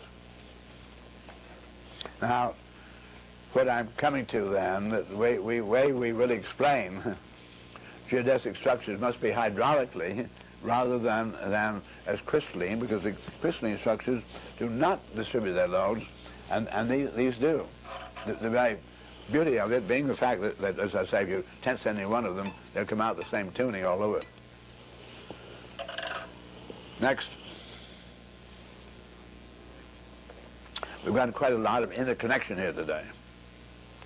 We can then think of a universe in which there are great potentials for humanity, and we immediately have great insights that man is then accomplishing tasks he needs to do, building such as we're in here today, looking at great cities, where I now know that, actually experimentally, that I can give you 300 buildings for one for the tasks they have to do against the best known alternate engineering strategy than just the one thing, tensegrity spherical structures, where spheres in their own right enclose the most volume with the least surface. You have to pay attention. Now, I hope, and I'm saying this right now in our meeting, because I want you to begin to feel with me as we explore more and more. You find openings all around, with problems that have been, you know, that are facing humanity. We begin to see there are options and outs that he is not employing. And if you begin to add up those options and outs that it's not employing, you suddenly discover it's highly feasible to take care of all humanity at the highest standard of living anybody's ever known. And I know, and this is when I'm talking about big patterns, little man on our planet, not working on cosmic accounting, but having started naked helpless, ignorant, finding his way by trial and error, is still at a level, sort of average error of viewpoint, which is perfectly logical. There's no bad or good man in here. You can't get anywhere in your thinking if you impute malevolence to individuals so far. I find then that it is then still assumed by humanity as self-evident that there's nowhere nearly enough life support to go around. So people are always worrying about that population. The people are ends, worrying about all these other people coming around to jeopardize their peaceful stability or enjoyment of their advantage. We have then, because there's a working assumption there's nowhere nearly enough to go around, this is why we have politics. Each political and politics are inherently biased. They simply say there's nowhere near enough ground, but I have the most logical and fairest way of coping with fundamental inadequacy. It's a horrible matter. But if you come along with me, you're going to get a better chance of carrying on, and your family have a better chance of surviving. That's the only reason we have politics. And you're automatically saying an absolute lethal bias is going to be your side or the other side. Gradually find man can do a little more, so he said, well, you and I get together. Apparently both of us can get on all right, so we get a little larger groupings. The whole of humanity finally enormous blocks of now possibly 3 or 4 major groups saying it has to be you and me. But beginning out even 2 great big ones, you and me. And for this reason we do have then the great nations of the earth annually for the last 2 decades, the United States, China, Russia, NATO alone, their appropriations annually sum total more than $200 billion a year, getting ready to kill. All the highest capabilities of man being focused on how do you kill, on the working assumption there's never enough to go around for everybody. Therefore there's no use in having social legislation. There's no expenditure you can make that's going to take care of everybody. So you don't try to spend it that way. I wonder why politics can sometimes seem to be so cruel in not taking care of the poverty. They say there's just not enough. Well, I now know, really know very well, and I'm sure when you finish with me, you'll go out and do a lot of checking, but you will have gotten many insights in the direction where you could see what I'm saying could be true. I'll just give you something very simple in the relation then to that structure and environment controlling, man developing environment controls for humanity, where you don't want to have something as an insulator. You want to have a prison. You don't have that Greek sphere and there's no traffic between the two. You want to have some kind of environment control through which what you need can come through when you want it. It's a sieve. Must be a valve to then not try to insulate you. You need water to drink, but you can't drink it all when it rains. So you want to have a holding pattern where you then interrupt, shunt, and hold and valve into your presence in the magnitudes and frequencies that correspond with our needs, while also being utterly thoughtful of the rest of the ecological balance of all the other things that have to go on if human beings are going to go on. So that water can be very well handled, and just a holding pattern, because gravity is pulling it, so you just don't let it move that fast. You run it through all the useful channels necessary.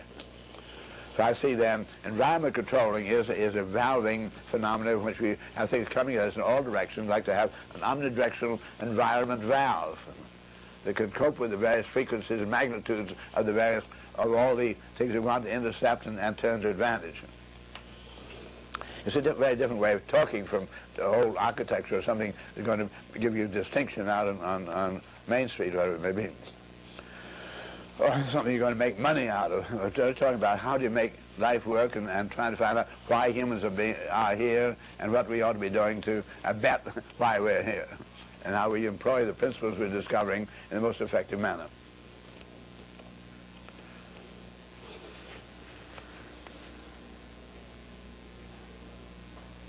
I think it's a good time for a break. Yeah.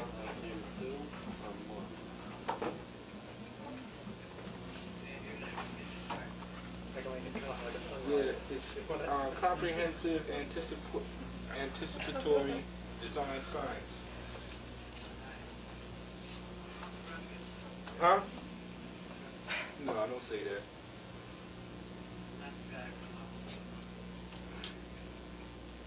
How's that? How's that?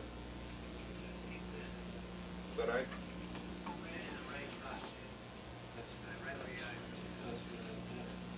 That's a big word.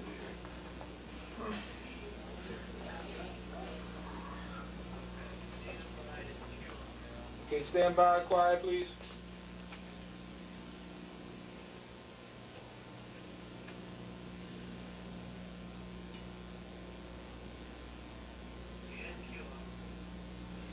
So I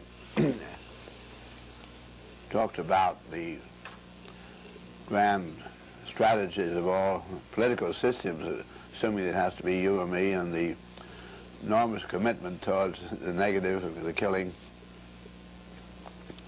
And this really is opposite of synergetic. It is really me or you, rather than realizing there could be something when you and I get together. Doesn't make any such allowance. And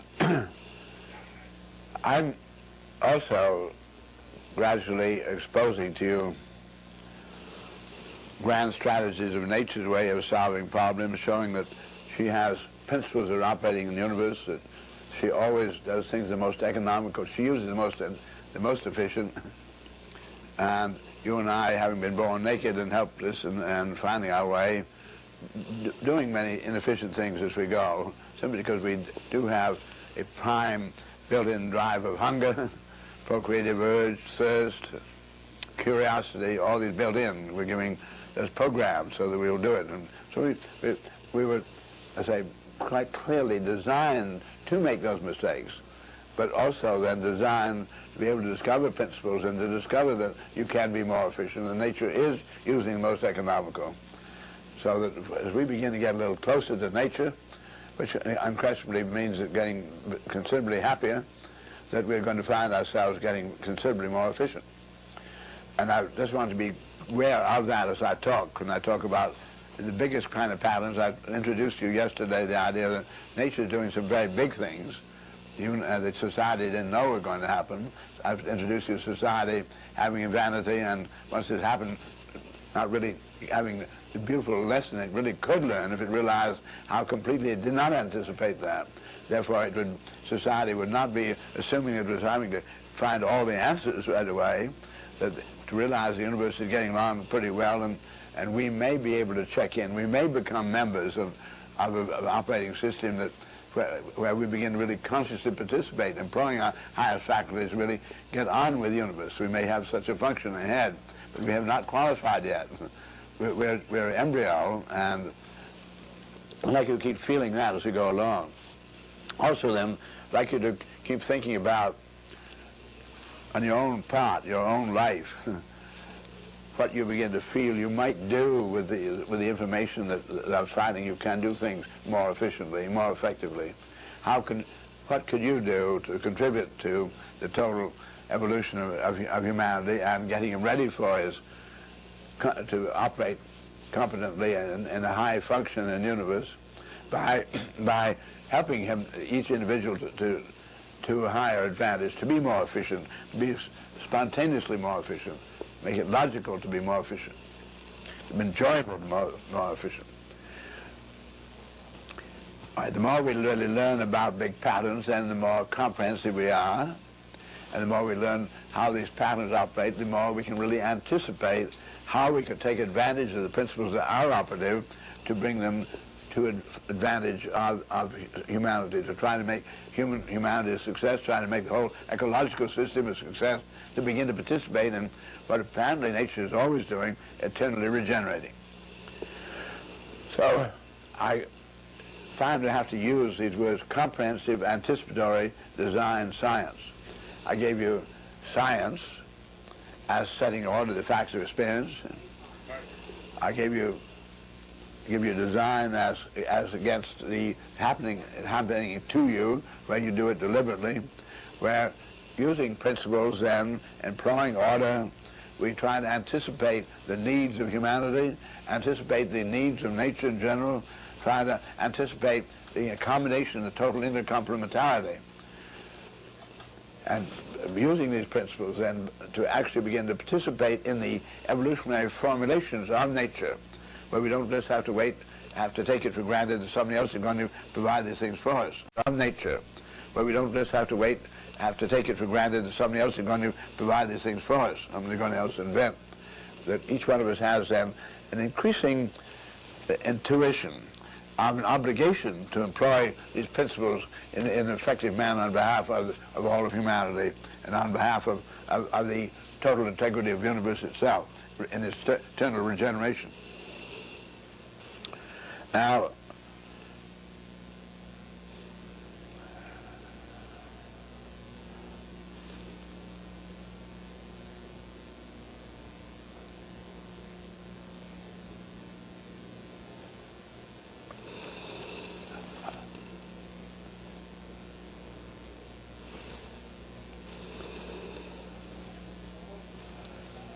I am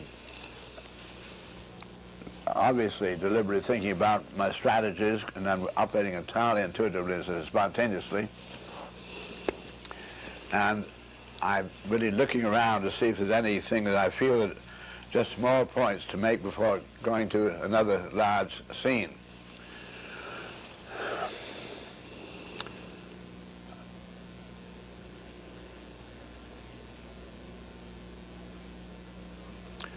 I'm now going to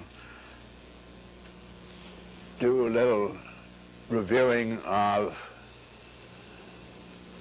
as I did yesterday, what is it that I'm conscious of when I say I'm thinking. I'm now going to come down to, I said, if we try to find one word,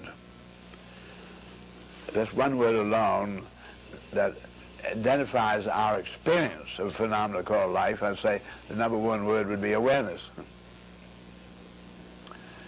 And I then also say no otherness, no awareness. There has to be something to be aware of. I find this very, very fundamental. and it relates very much to the complementarity. And the otherness would be not exactly the same. It could bring about a tendency to differentiate as observer from the observed. I find it fascinating to think about awareness and say no otherness. There's nothing to look at. There's nothing to sense. So there would be no life under those circumstances. I want to think about a rather simple model here of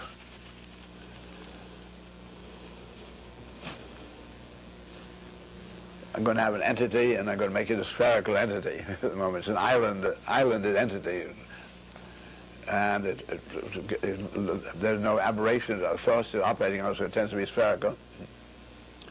And there is otherness, but it's for the moment it's not aware of it. Gradually, suddenly, there's mass into attractiveness, and then an otherness that gets attracted. So we have another sphere being pulled towards the sphere. And there's this sort of aware that something is different in light that you're experiencing. There's something going on there. I think it'll be differential. There's no shadow or anything for the moment, because I don't have any source of light. But this otherness and is mass attracted, because the two spheres trying to come as close as they can together, they're tangent, and they begin to roll around on one another. It seems if you and I could see this from a distance, they would look like a dumbbell. There's just two spheres tangent. You would not know whether they're rolling on each other or not. But you and I know if we take two spheres and put that, they just can roll around each other very, very readily. Now, a third otherness is in the universe, and it gets attracted to the first two. And it is a third sphere, and it comes in I just take a couple of spheres here to get this feeling.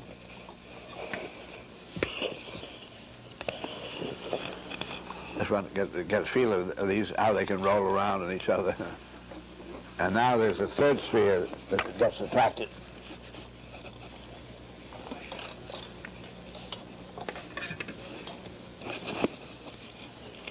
And it touches one of these, and we have to roll around on it, and it gets into the valley between the two. Now it's suddenly equally attracted by both of them. And suddenly we have a triangle. And triangle, remember, has basic structure. So this has extraordinary stability.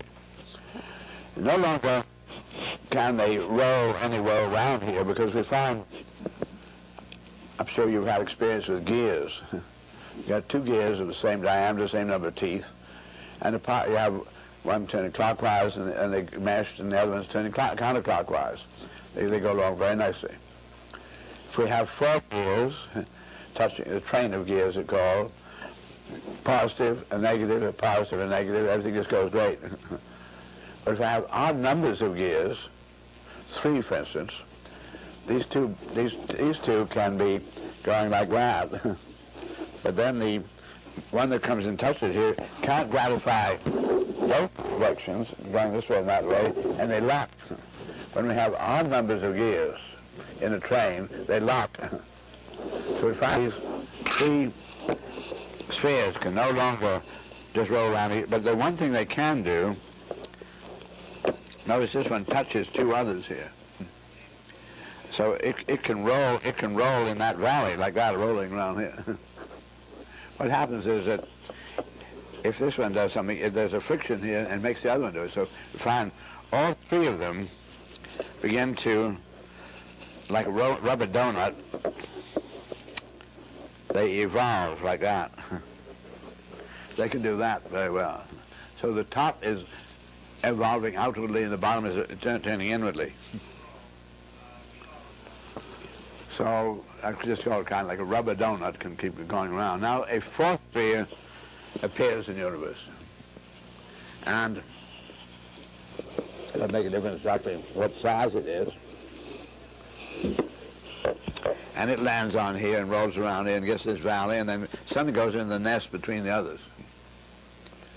And once that 4th one is there, it locks it so it can no longer evolute or involute. So suddenly we find the 4th sphere is making the tetrahedron again, and suddenly it is structurally stable as the 4 interact to offset any other freedoms of motion here.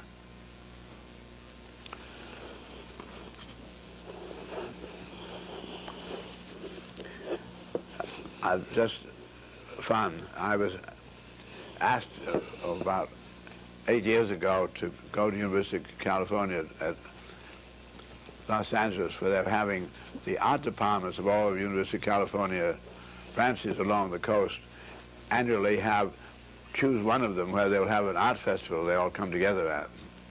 I was asked to the art festival at Los Angeles, and they asked me, after having had a lecture, they want to have a happening. So we went into, they got a big field house, and I brought a great many spheres, the styrofoam spheres, skewers, toothpicks, and rope string. And I started by having this in the universe. It doesn't see any other than this. It doesn't even know what it's doing. It's running around. I was running around the floor of this thing like this with one of the balls. And then the other one appears, and they get together and have 3, and then 4 of them locked together. There was a little child of a couple over the floor, about 2 years old. And this child saw me do this and ran out from her parents out on the floor, and I was running around all these balls. And so the little child started picking him up and doing exactly the same things. It was really very interesting. This little 2-year-old had found just what I was doing to be just the way his own curiosity made it behave. And after the show was over, NBC had a team of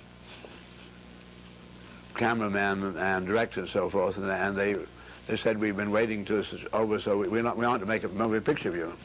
And I said, did you take that picture, the episode of that little child? I said, of course not. And I said, well, you can't make any picture of me. Just to give you an idea of my feeling about recordings, because I do care about the live and the way things really do happen, and I care a great deal about the way things go on in this room right here now. Now I'm going to point out that I was dealing here in spheres, and when I did the tetrahedron before, I had some points, and the 4 points had inter-attractiveness, and they did give me a system. They defined an insideness and outsideness. But we really came out things a little different way here. And then I can also, finding there's really sort of fundamental two-ness, I could really have had this sphere and this sphere could interconnect, and this sphere could interconnect. And these spheres are just a little too large for my hands. That's the trouble. I'm going to have to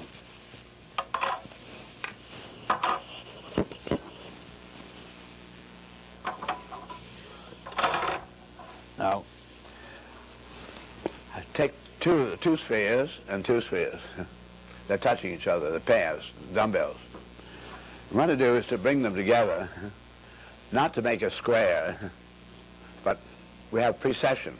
The interpull makes this precess, actually makes it rotate 90 degrees, and suddenly these two then nest on these two. And as you look at the tetrahedron made of, you've got two pairs of spheres, and there's a positive and a negative pair that really do this to each other. And they do this precession, and we'll learn later on that this is very important, this precessional association, things come together rotatively like that. Now,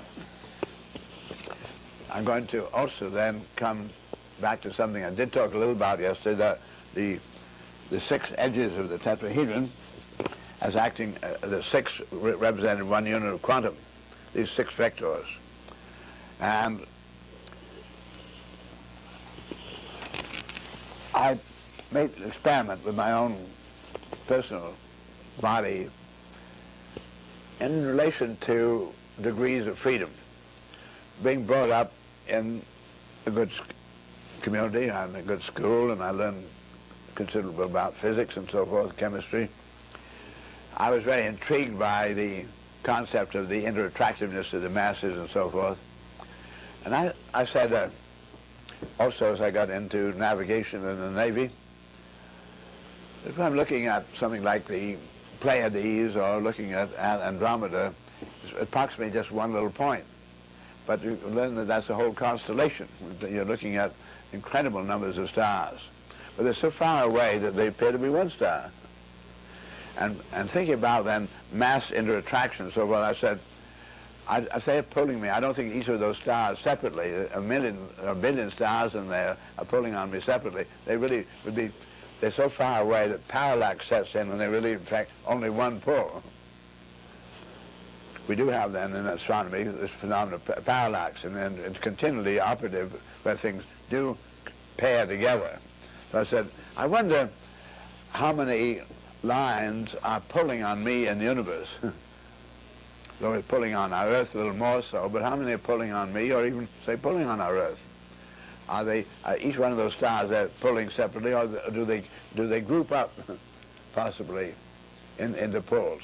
And due to the fact that they're non-simultaneous, possibly the interpullings do integrate in some extraordinary kind of timing way of coming from different periods of time. So I said, let me think about, I'm going to look at those stars, and I look out, and I see a hole in the stars, someplace where it looked like it might, if I accelerate, I might go out and get away from all the stars, and I go further and further away from all the stars, and they finally just look like one. But there still would be mass inter-attraction.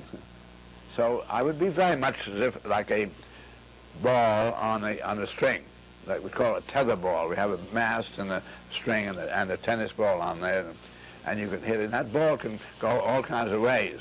But the one thing it can do is get away from the universe. So there's just one restraint on us. But you can find it could make all kinds of shapes, spheres, all kinds, describe anything else. And I'm going to say, I don't think, experience doesn't suggest to me that we really will find the holes with those stars, because I find when I get to 1 billion times 100 billion stars that surround us, that we now know of already. If I were to take the numbers of atoms in this room surrounding me, it'd be, and there's pretty thick walls, you get into that kind of number. So that I probably wouldn't find any hole on those stars. So much more likely that I might be able to take all the stars in the heavens and divide it, like looking, there's the Milky Way. I might take 2 halves of all the stars and sort of divide them into 2 teams so they pulled on me kind of evenly. So I took my ball that had a string and I put another string on it. And I fastened, got you to take a hold of one and I take the other. And so the ball's in the middle of it. It's like a ball in the middle of a violin string. It could still move, but it can only move in a plane. You can make figures of 8 and clover leaves and so forth, but in a plane. So I said, I don't think I really can divide the stars up evenly that way. The more probably, I have to get more teams. I'm going to take 3 pulls on me.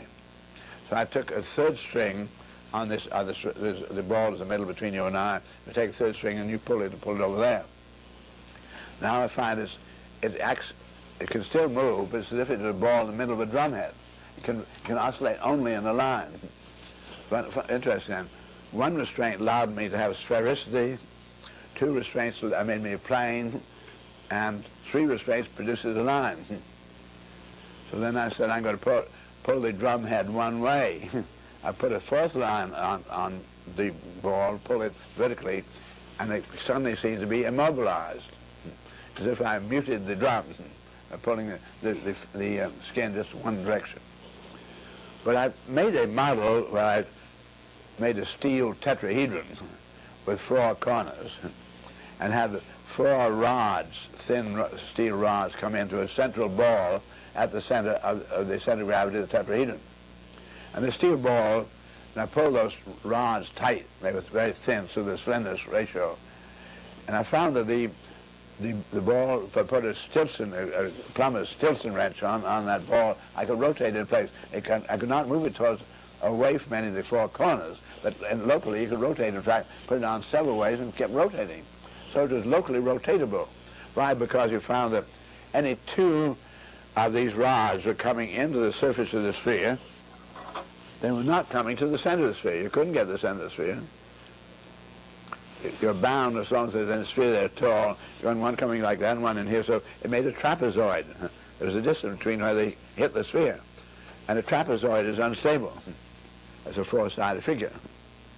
So I found that in order to stop it from doing any rotating like that locally, I had to take each of the 4 rods that came in and turn each one into 3 rods from 4 corners, and each one had to come in, the 3 came in tangentially, making in effect 4 tetrahedra coming in tangentially. And then for the first time, it could not move. So sum total, I found 12 rods were necessary to completely to eliminate all degrees of freedom. I wanted to confirm that in another way, so I then began to think about a bicycle and a bicycle wheel. And bicycle wheels are fascinating because bicycle wheels manifest man getting into tensegrity in his structures. The old-fashioned solid wooden wheel, that's just a number of plates brought together like that, one thing. Then we got to get what we call artillery wheels. You found you could put holes in the solid wheel. Instead of having those holes, you could deliberately have columns, a series of columns running between the outer rim and the hub. And the columns had to be then what we call a stout column, a short column, so they not get in the critical slenderness ratio, or they're bent.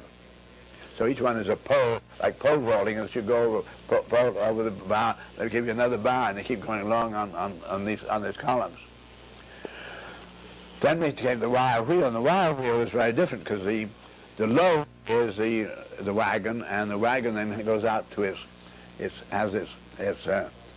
spindles here and the hubs. And you want to support then at the hub. The wheel is there to do that. So in the wire wheel, you hang the load by a thin wire, which would otherwise bend if there's any compression on it. But you hang the load from the top of the wheel down to the hub. So if there was just one spoke, as the wheel went along, then you suddenly would, the whole thing would crash.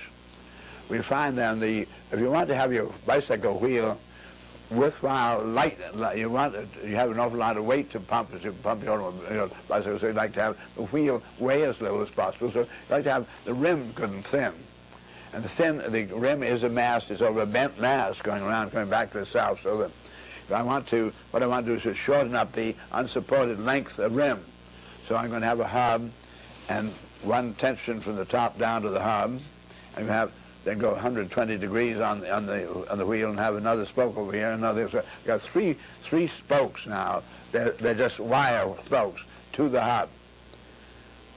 But I find they act like that drum head. They'll oscillate. The whole thing will oscillate in the wheel and completely unstable and unsteerable. So that won't do.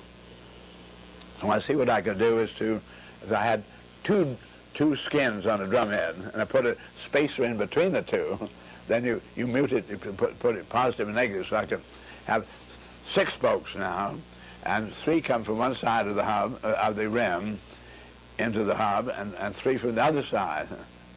So there's 3 emanating from the end of the hub, but instead of having like this, have it turned like that. They then have shorter sections of unsupported rim to stabilize it.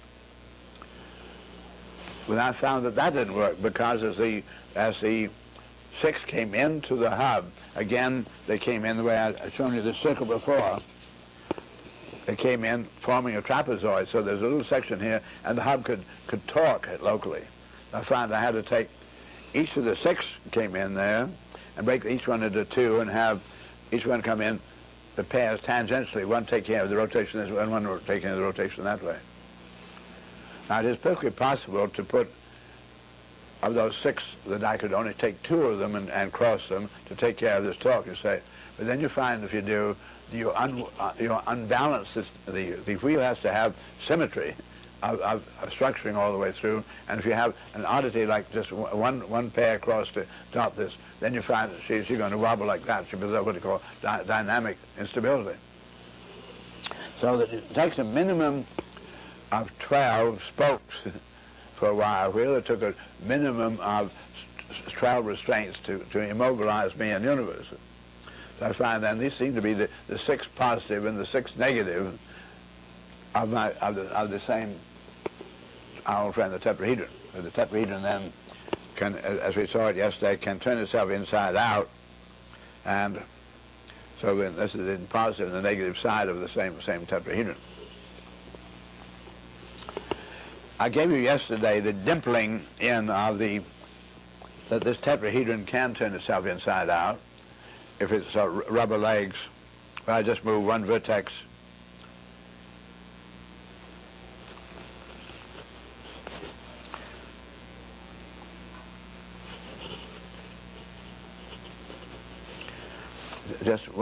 I had to move. The legs are rubbery, it'll do that. Then we looked at the octahedron and found the octahedron simply one half it nested back into the other half, and the icosahedron there was a local dimpling. As we get to even larger numbers of could I have that sphere, please? I get to higher and higher frequency of triangular subdivision going beyond the icosahedron, which this does. Then you find this gets to be what we call local dimpling, and the higher the frequency, the more local the dimpling. So we begin to understand then the tetrahedron turns out completely inside out, and here we're going to having less and less effect as you get the positive and the negative here of the dimpling. Now,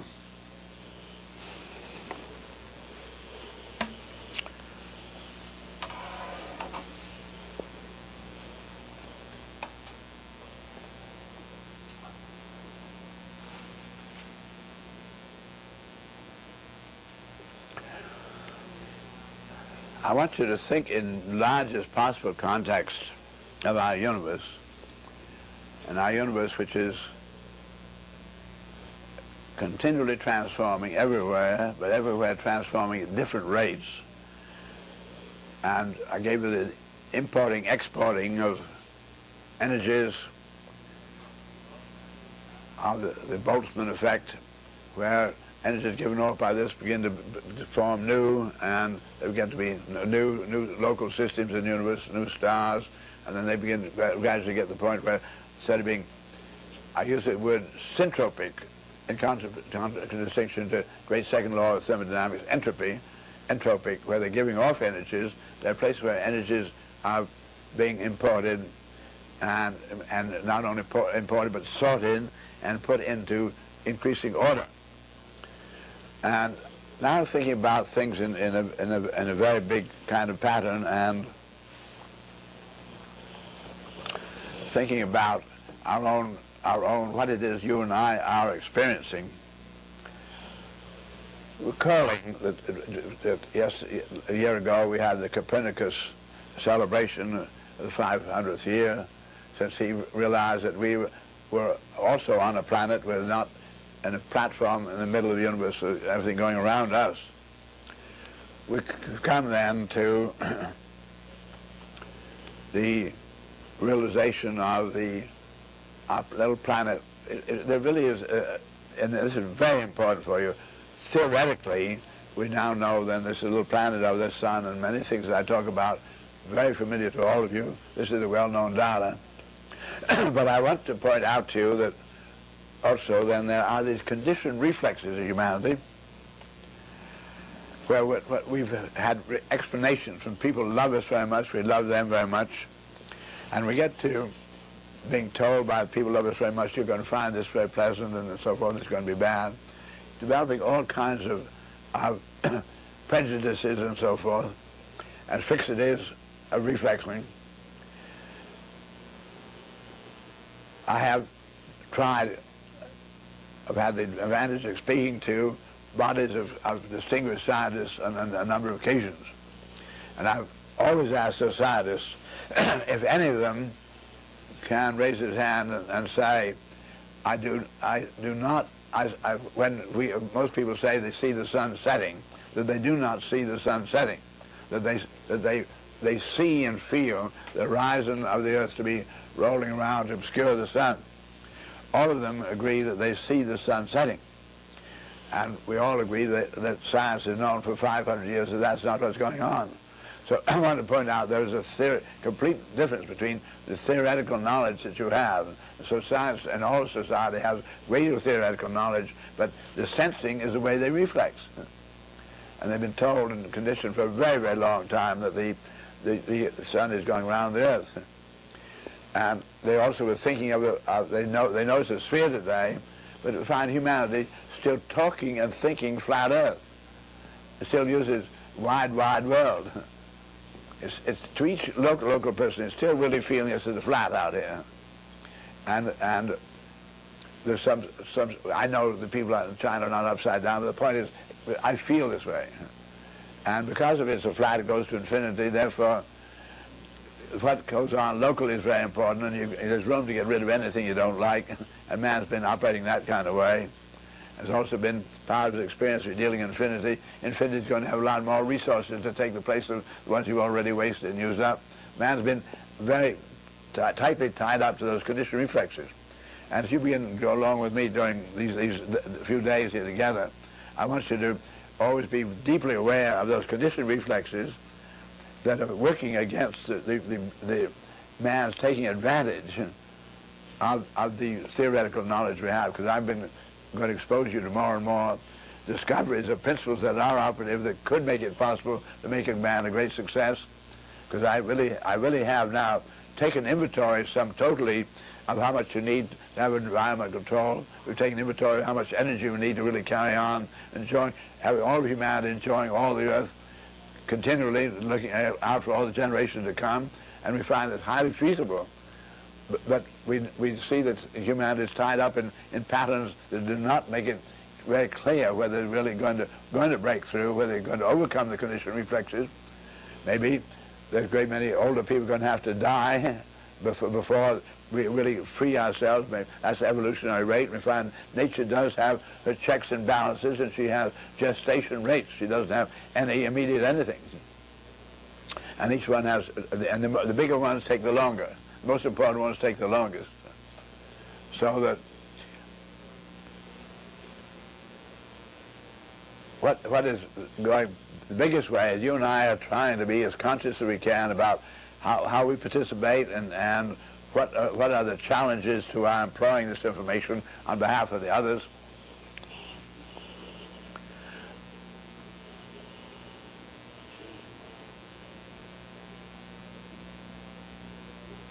Now, in this kind of a big paneling, I want today to try to think about something I've mentioned 2 or 3 times, how and why human beings are here, why we're designed the way we are, why the biosphere and the greater ecology system is designed the way it is, and why this little tiny planet with all this great complexity on board of it is present in our universe, and why the invisible you and I are an incredible complex of beautiful technology.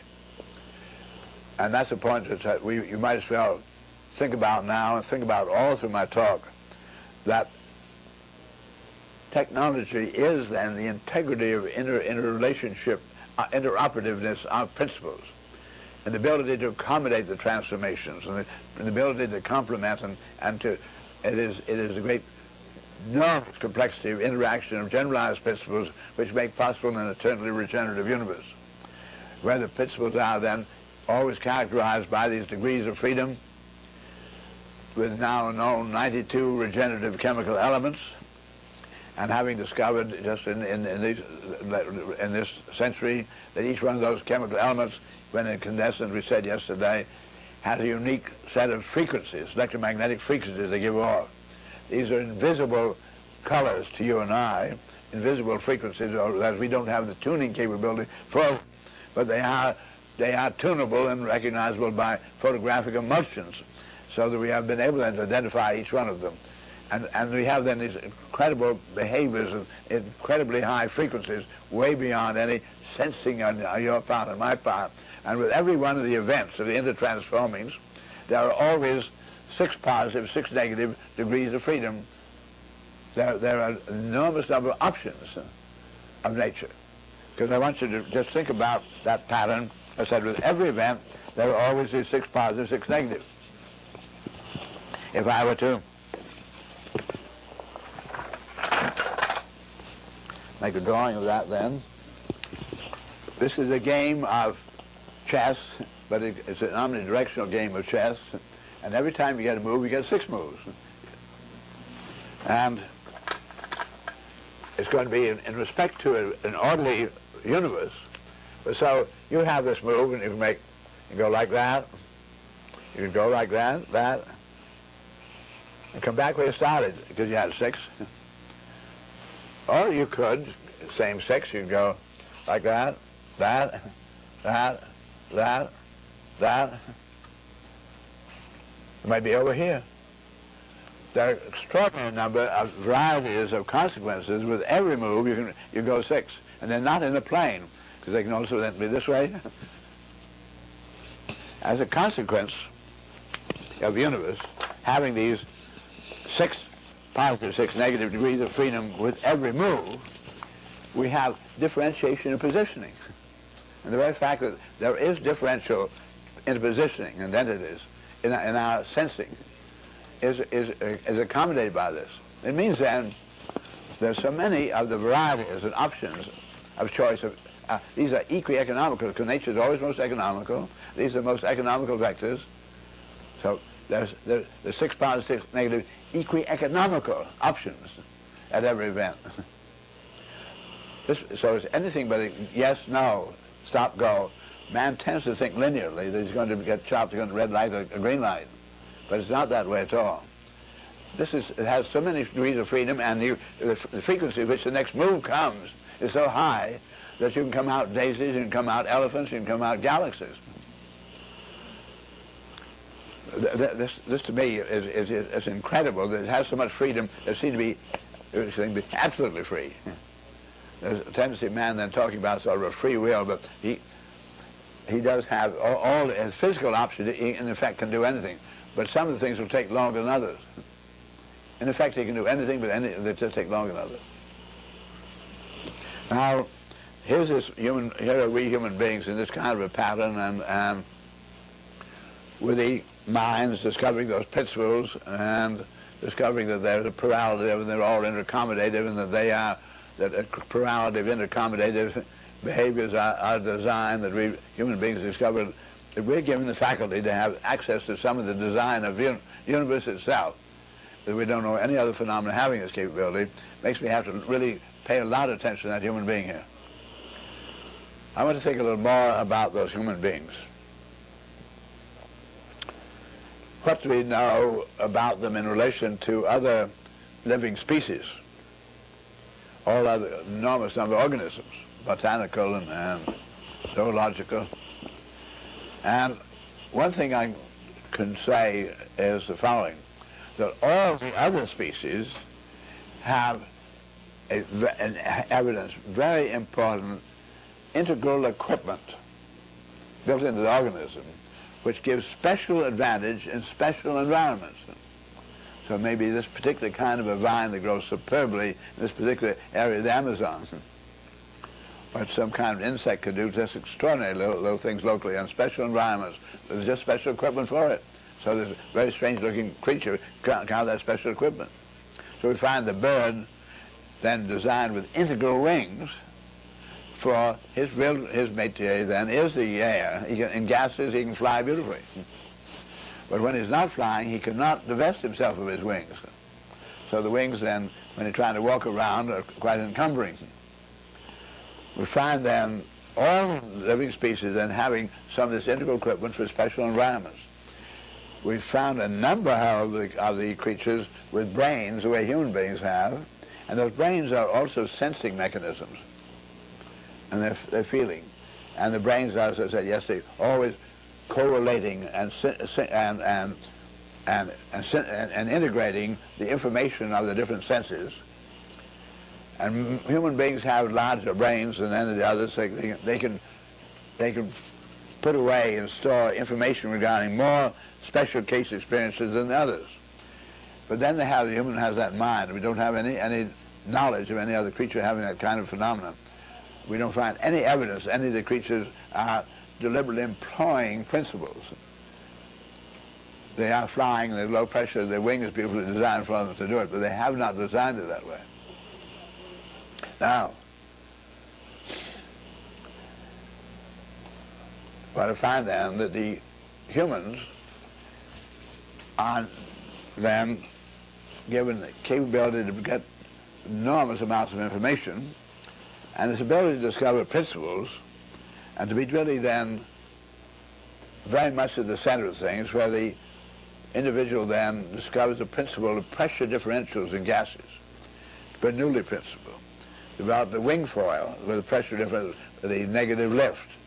And human beings then can invent wings, and they can produce those wings using other principles and alloys and so forth. They're able then to fly, put on wings and fly many times faster than the bird, and then when they're not using the wings, to take them off and not be humbled, and let somebody else use their wings. And wings can go from generation to generation.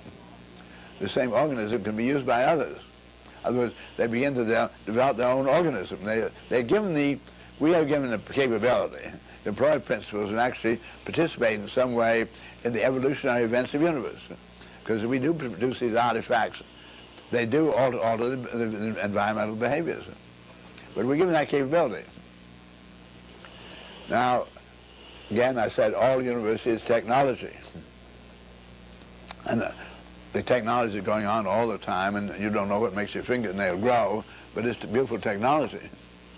The fact you don't know or not familiar with that technology doesn't make it non-technology. And I find human beings using the word technology today as if it's something very new and something just been introduced by man, and they find it bad simply because the technologies employed by man so far have, in the ignorance of man, thinking it has to be you or me, been used selfishly, trying to get special advantage from our side, and particularly in developing weapons for just the killing. it's been used very, very negatively. This does not mean technology is bad. So this hand can then do some very superb work, very advantageous to you and I, all the people here. I can do this terrible thing of killing and breaking. So that it's the way human beings have used the technology that has been some inadequate and fearful, powerfully conditioned reflex, misinformation that's made human beings misuse the technology.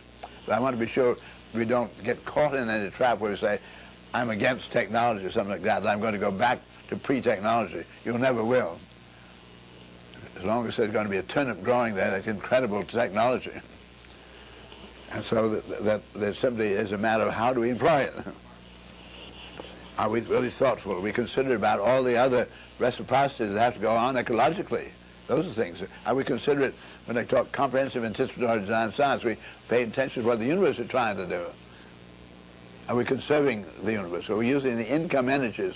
Are we using the permitted, or are we really trespassing and using up some of the equipment? It's a very different matter to use the energy and use the lever rather than burning the lever up in the fire. Now, next thing. Thinking about humans having these capabilities of using principles and being really the center of things, this also brings me to a very interesting realization that human beings are, being at the center is very different from being on some place, a position on a line or in a pipe. You could not really improve on the center. And I hear people talking about possible genetics, possible bad experiments to be made by scientists in trying to alter the human being. All I know is there's no way you can really improve on the center. You can, if it's linear, you can make the man go high jump a little higher. But you could not get closer to the center than the center. And really, our function is to be at the center of the information, to discover the principles and deploy those principles. That's absolutely the way we function. We're at the center. And our whole thinking is that way, this omnidirectional observation. If universe found it expedient to have human beings really specialists, she would have had them born with have a microscope on one eye and a telescope on the other. They could get on great.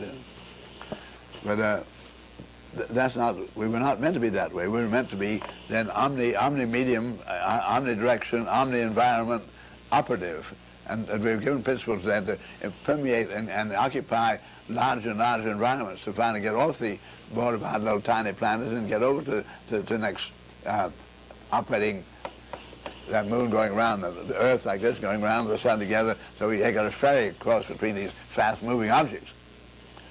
And we've been able to do that, and we're going to go much further. We're probing information much further. Quite clearly, human beings are some kind of local universe operator with a mothership to operate from. And now, putting together all I can about all the total information I've received, I've come to the working conclusion, as Einstein did, that energies given off here reassociate there, and we have to pay attention to the fact that the physicists have no experimental evidence energy being either created or being lost. It apparently is eternally regenerative, does go through negative and discontinuity phases and reappearing there. And we're dealing not in things anyway, where we discover we're dealing really in pure principle, where the physicist admits that there is no particle. He is dealing in events in pure principle. And we get to where the information in the physics really gives us then positive and negative weights. And when we take the total of all the weights of physics, positive and negative, they're clearly identifiable today, they all add up to zero, that we're really dealing in absolutely pure principle. And there's something goes on in the design of this universe, these principles are operative, that do give seemingly positional aberration, by virtue of which there does seem to be difference of view of you and I, that each of us might be some kind of one way in which the universe may have come out, because the universe had all those options. Each one of us may be a very fast-running hand, one way of playing the game of universe. And so each thing just look a little different, each one of us. Then when I come to thinking about the thinking and about all the information we do have, I have to come to something I gave to you yesterday, that there are lags and rates of recall. Not only are there lags and rates of recall, but there are lags and rate of apprehending. You know, there's this double take. I did see something. Your senses told you something first, but then turn there and see a little more and look a third time. Sure enough, there's somebody I know.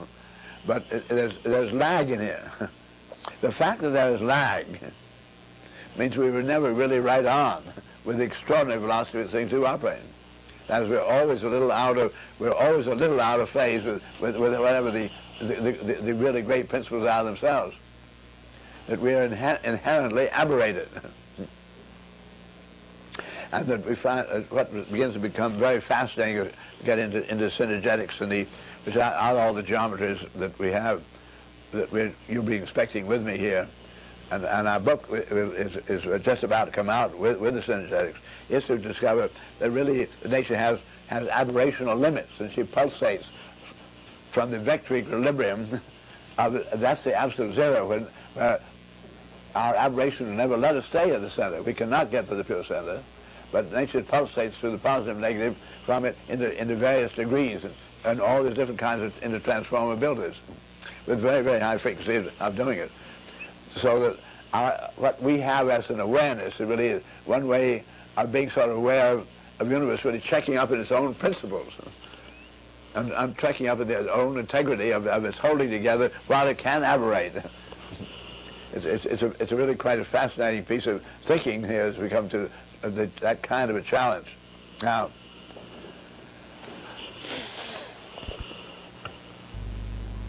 in big pattern, we have the Boltzmann concept of the energies exporting and importing, fortified by the Einsteinian feeling those energies are actually collected and bring about the scenario universe of the new formulations of and the dying off of the old, the comings apart and the comings together. In such a pattern, which the science, and particularly astronomers, astrophysicists, has been very aware of for a long time, they have realized, of course, that all the stars are visible to you and I optically by virtue of being entropic, all the energies they give off. So they give us high notice of their presence by virtue of giving off. Then this would mean then that where energies are being imported and collected, give off nothing. And there would be nothing for you and I to see. So we are only aware of the giving off parts, but they've assumed there must be collecting parts in order to have the eternal regeneration. So well, the only possibility would be we bounce something off something, but everything's such motions that by the time the information comes back, you bounce something off something that many generations gone by, and somebody forgot he ever sent something out there. But suddenly it became very interesting to realize that when you don't think of our Earth as standing still in the middle of the universe, when you really get your senses going along with your knowledge, that we are then a little collecting, we're an importing center of universe, where the sun's radiation and this other star radiation is being impounded by the photosynthesis. Just think of that extraordinary matter. The energy is given off by the sun, as we've been able to see in the most recent photographs we have from space with the least aberration of optical aberration. These extraordinary flames going out incredible distances, but enormous irregularity. And you and I on our planet just far enough away so life doesn't get dehydrated and burned up by this enormous radiation. And the radiation coming through the atmosphere, we would be burnt up if we get outside of it just nakedly, so they have to have all the spacesuits when you do go out there. But the sun radiation is then refracted and bent by the Van Allen belts and by the ionosphere, bent enormously by the atmosphere, bent into red, orange, yellow, green, blue, violet. So that then we get they get to non-lethal concentrations, so the energy is being separated out and getting bent more by the waters of the earth. And and so many bendings that finally the sun radiation, instead of being bounced off reflectively off a polished ball, getting bent, and impounded on our planet, by that energy being caught as heat and heating up the waters of the ocean.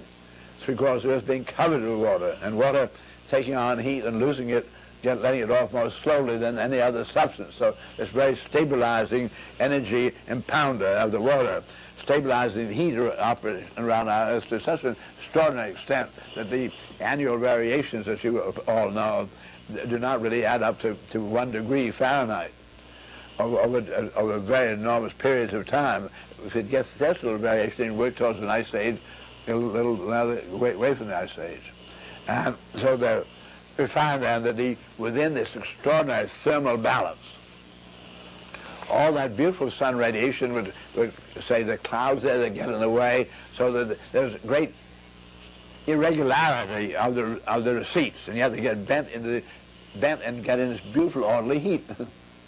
Absolutely. So superbly balanced that you and I, consisting very much of the same ingredients as the sea water, that you and I, if in good health, no matter what our age, no matter what clothes we're wearing, no matter where we are geographically, if we're in good health, biparticle heat, 98 6/10 degrees Fahrenheit. That we're an incredible energy balancer. And this, not only did nature make the tree hydraulically, but she makes you and I hydraulically. And so the beautiful firmness of our flesh is then that hydraulic pressure, which is non-compressible. So, and it distributes its load, so you and I can run into all these things and not get hurt. And we're given them biparticle heat, that 98 6/10 degrees, so we won't freeze, so the load distributed can go on. And we're given just think of the delicate balance we really are in here compared to the temperatures that are operative when you get, once you get outside that biosphere. Incredible piece of design. Now, finding us then impounding sun radiation, and the vegetation impounding it for the human beings, because the human beings can't do it, the mammals can't. And what they do is to take those random receipts, because there's a cloud going by and so forth, different kind of intensity of the sun today, all those random receipts converted into beautiful, orderly molecular structures. Incredible. This is exactly the opposite of entropy. Entropy is the increase of random element, and here we are, syntropic, I use the word syn here as to do synergy and energy. There's syntropy and entropy. Entropy coming apart in disorderly ways, syntropy coming together in increasingly orderly ways. We apparently had a syntropic center in the universe, where then the vegetation having pounded made this beautiful hydrocarbon molecules, then other biologicals could take it on. They continually multiply those beautiful hydrocarbon molecules, and they get buried more and more deeply in the earth. You and I call it fossil fuels, but nature's bearing energy in extraordinarily orderly manner, such a way that as we find, you take out that petroleum, turn it into petrochemicals, you make incredible, absolute orderly controllability to come out any way in design. All this being impounded here. So we're at a syntropic center of the universe, where sometime the energies would be impounded against possibly becoming a star. And that would probably take, say, by the general records indicate certainly another 10 billion years from now. As by this time, whatever you and I are, as local information handlers, we'll probably be very remote, so it's perfectly all right for it to become a star. In the general scheme of things, the rate at which we are learning to get around, this seems perfectly reasonable. Now, I want to then think about, we're on board of a syntropic center where energy is being collected, and where the energy is being, randomness is converted into orderliness by the biosphere, by everything around us. We keep turning into order, and the biological growth is to make more order, to make more orderly babies, most extraordinary organisms. The incredibility of the beauty of all those designs, whether it's the atoms or the multiplying the atoms in pure principle. And all the behaviors are absolutely reliable here. Now, amongst then all the biologicals, as I said, the mammals cannot impound that sun radiation, and they can multiply the hydrocarbons and get to be pretty big and pretty fat, a big tree. Then the hydrocarbons don't get lost, even though the particular operation of that particular organism, they call it its life, but the hydrocarbons don't get lost. This centrifugal process is really going on in an extraordinary way, making better and better topsoil here. And we find that when we get to the topsoil of our Earth, the chemical elements that are present in the topsoil are not present deep within the Earth, but we find that the 92 regenerative chemical elements, 91 of them have been found on our Earth, but most of them are near the surface of the Earth. The great large abundance of the high variety of relatively small ones are near the surface. Apparently, as star receipts from the rest of the universe. When we go through the tail of a comet, we get as much as 100,000 tons of stardust a day being deposited on our surface of Earth. So here we are at the Centropic Center receiving some extraordinary inventory of equipment from the rest of the universe and gradually discovering about principles that are operative. And amongst them, all the biologicals, we cannot multiply the hydrocarbon molecules as fast as trees or elephants, but what we can do, we have this extraordinary mind. And as I said to you last night as we finished, what is common to all human beings, all history? Problem solving. We're here for problem solving. And we're able to solve it in principle, and none of the others can solve it in principle. That we have this access to that extraordinary design capability of the universe itself gives us as far as we know, by far the most powerful centropic function in the universe. Boy, that's quite a responsibility. And that we, in our ignorance and our fear, looking out for two sides can get into the negative of trying to kill, this seems very paradoxical, but I would think quite clearly we're getting to the point where this is so paradoxical it's about to cease. In other words, I spoke to you about our all coming out of some common womb of permitted ignorance with enough cushion of resources by trial and error to make mistake after mistake, to learn what we're learning. And this is a very extraordinary moment, I find, because suddenly there is all around the world literacy. Just wasn't there when I was young. When Russia had its revolution, just yesterday, I was 22 years of age when the Russian Revolution occurred. And they were more than 90% illiterate. They couldn't get anywhere without licking that literacy, first thing. All around the world, that literacy being licked. And nobody knew we were going to have this radio and the beautiful diction, and you have gradually leveling out of words. How do you say the words? So we get the common speech is just proliferating everywhere. So we have an extraordinary intercommunicability, and the rate at which we're all processing information, learning about these principles is just incredible. When I was young, kids rarely got on into high school. Some 1% could get them to high school. At times they had to go off to jobs. See, 1929, and by then I'm 34 years of age. They were getting where something like 1% was getting into the high school and going on and graduating from high school. There was a very small percentage getting to college. This all changed. We're getting where everybody is entitled to go in and get all through the school and get into college, get a PhD. It's absolutely new moment of a man on our planet. He used to say, you're going to have to go to work just as soon as you can stand up down. And then when I was young, there was still, in many places in the world, kids were going to work in the mines at 6, or going to work in the mills at 6 of age. It's all changing. Now, just in my lifetime, we doubled life expectancy. All the things have been said that are going to be absolutely fatal when I was young. Polio, absolutely fatal. No way to cure it. Meningitis, no way to cure it. Absolutely curable. All these things have been incurable. I simply find we can cure it. So I find an absolutely different set of conditions obtaining, and instead of them a pharaoh being informed by a grand vizier and everybody else just follows what the whip does and tells them to do, then we got the nobles on the knowledge, then we got to a middle class now everybody's in on it. This is a very extraordinary moment. That's really what our being here together is about. That I really feel inspired to do what I'm doing. That our host inspired, say, use this equipment to make some recording. We're supposed to be doing what we're doing here. That's what I feel. But the extraordinary reality of our being here together. So thinking about then our function in the universe with this beautiful mind, I want to find a good working example of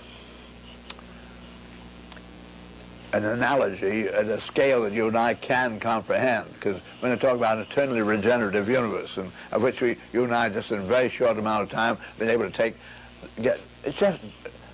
I remember when Harlow Shapley first discovers a galaxy, that there are galaxies other than our own. This is, I was fully grown, and suddenly that we have now over 1 billion galaxies actually photographed them.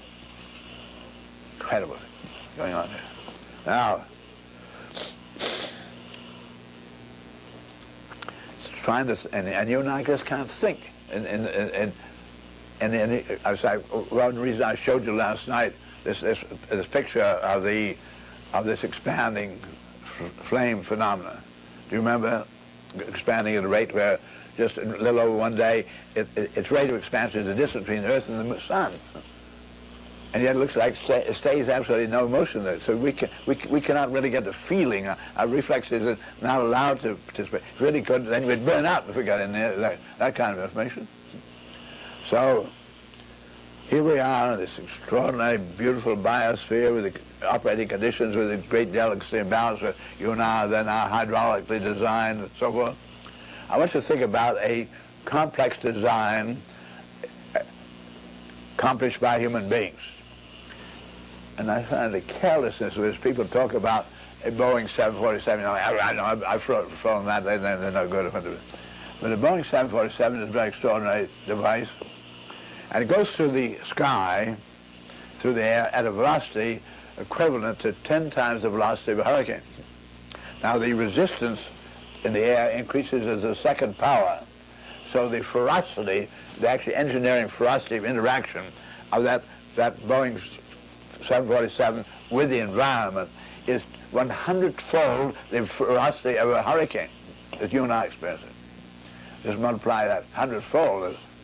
And yet so superbly designed to stay nice and shiny, and nothing seems to be going on, no trouble. But man's been able to understand principle enough really to develop the alloys of those aluminums, using those mass into attractive principles, so forth, to get to the point where he really doesn't know what a ring root is. When the Boeing 747 goes, they say it's a little bumpy, fasten your seatbelts. Understand principle enough really to develop the alloys of those aluminums, using those mass into attractive principles, so forth, to get to the point where he really doesn't know what a ring root is. When the Boeing 747 goes, they say it's a little bumpy, fasten your seatbelts. It's a pretty big thing there, weighing 200 tons, and you say it's a little bumpy, 200 tons doing this. The fact is when we're going through thermals, and the airs do not move horizontal to the Earth, but they're going up and down, positive and negatives like this. We've got enormous columns. You're going through a thermal rising about 100 miles an hour this way, another over going down 200 miles shear effect. It goes very, it's a little bumpy. The actual stresses that are involved are equivalent to taking the Queen Mary over Niagara Falls and saying a little bumpy at breakfast here this morning. That man's been able to handle those kind of forces competently. To really master that much of information, produce this, is incredible to me. Now, he's going to then bring this out of the sky, going to have 150 tons hit the Earth at 150 miles an hour. That usually smashes the eggs, all right. But it comes down, this music all playing, everybody putting on that coat and everybody paying no attention to the incredible capability. It's on here. What goes first? The pneumatic tires hit first, distributing the load. And then what happens? We got hydraulic struts. and the enormous pressure on that pushes water through an enormous system using the frictions of the system. We distribute that load. That's the only place where man has really done the design, as nature has done, of designing a tree or a human being with hydraulics, only in the landing gear of that airplane. But by virtue of the hydraulic distribution of the loads and pneumatic distribution of the loads, we can do it. Do it in that beautiful way. Now, that Boeing 747 flying through the sky, getting people safely from here to there, up and far, in order to be able to do it, having access to principles of the universe, can you save that ship? And very often he does.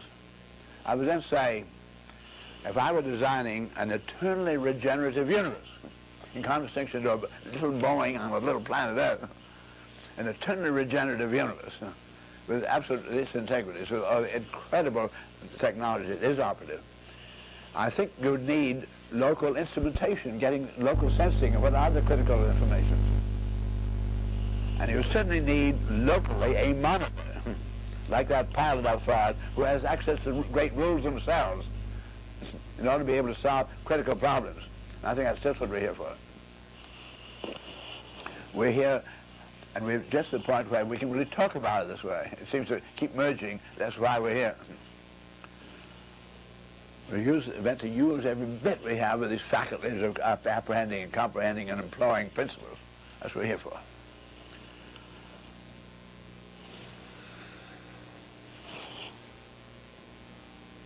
Now, I want to jump from that to thinking about something I spoke about earlier, humanity then committed to the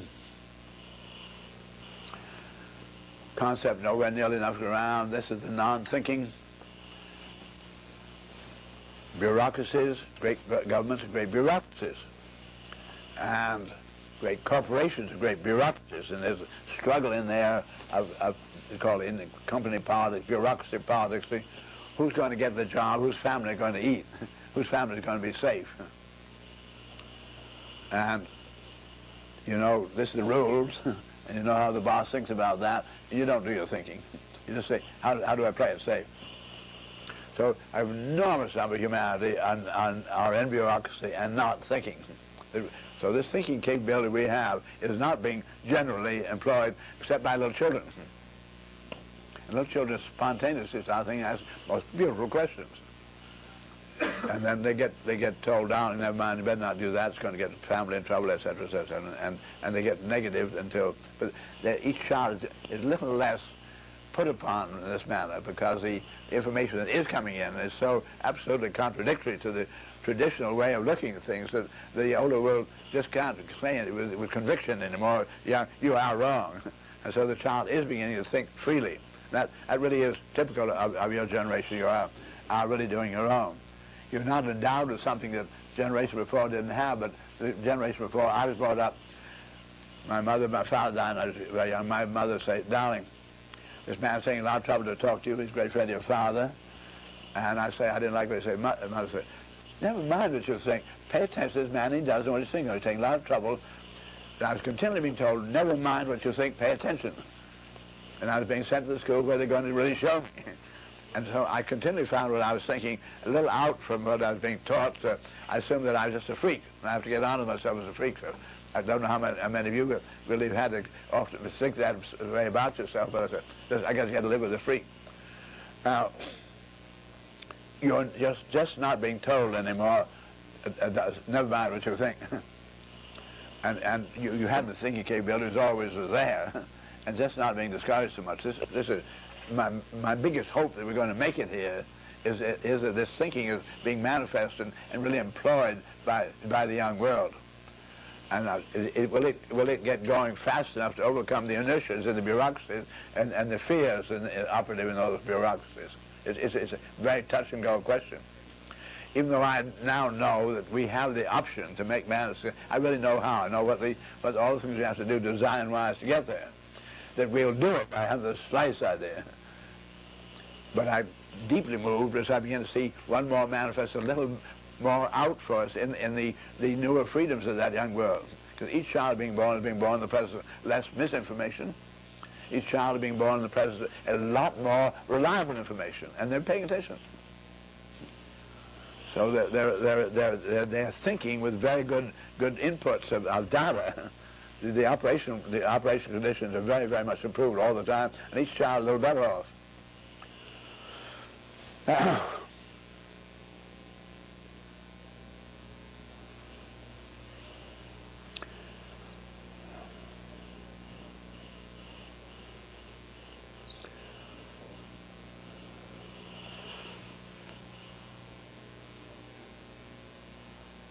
I can go at any point, the way I'm talking to the big patterns, I could really digress and get in great details. You find me on structures, for instance, just getting down to the way the tree is designed or whatever it may be. I'm really quite deliberately avoiding going in any depth in these first days. I'm trying to, as I can, to keep out the bigger concepts. And I hope you begin to share with me this concept of the function of human beings. Whether I'm really right or wrong, I haven't the slightest idea. Of course I don't know.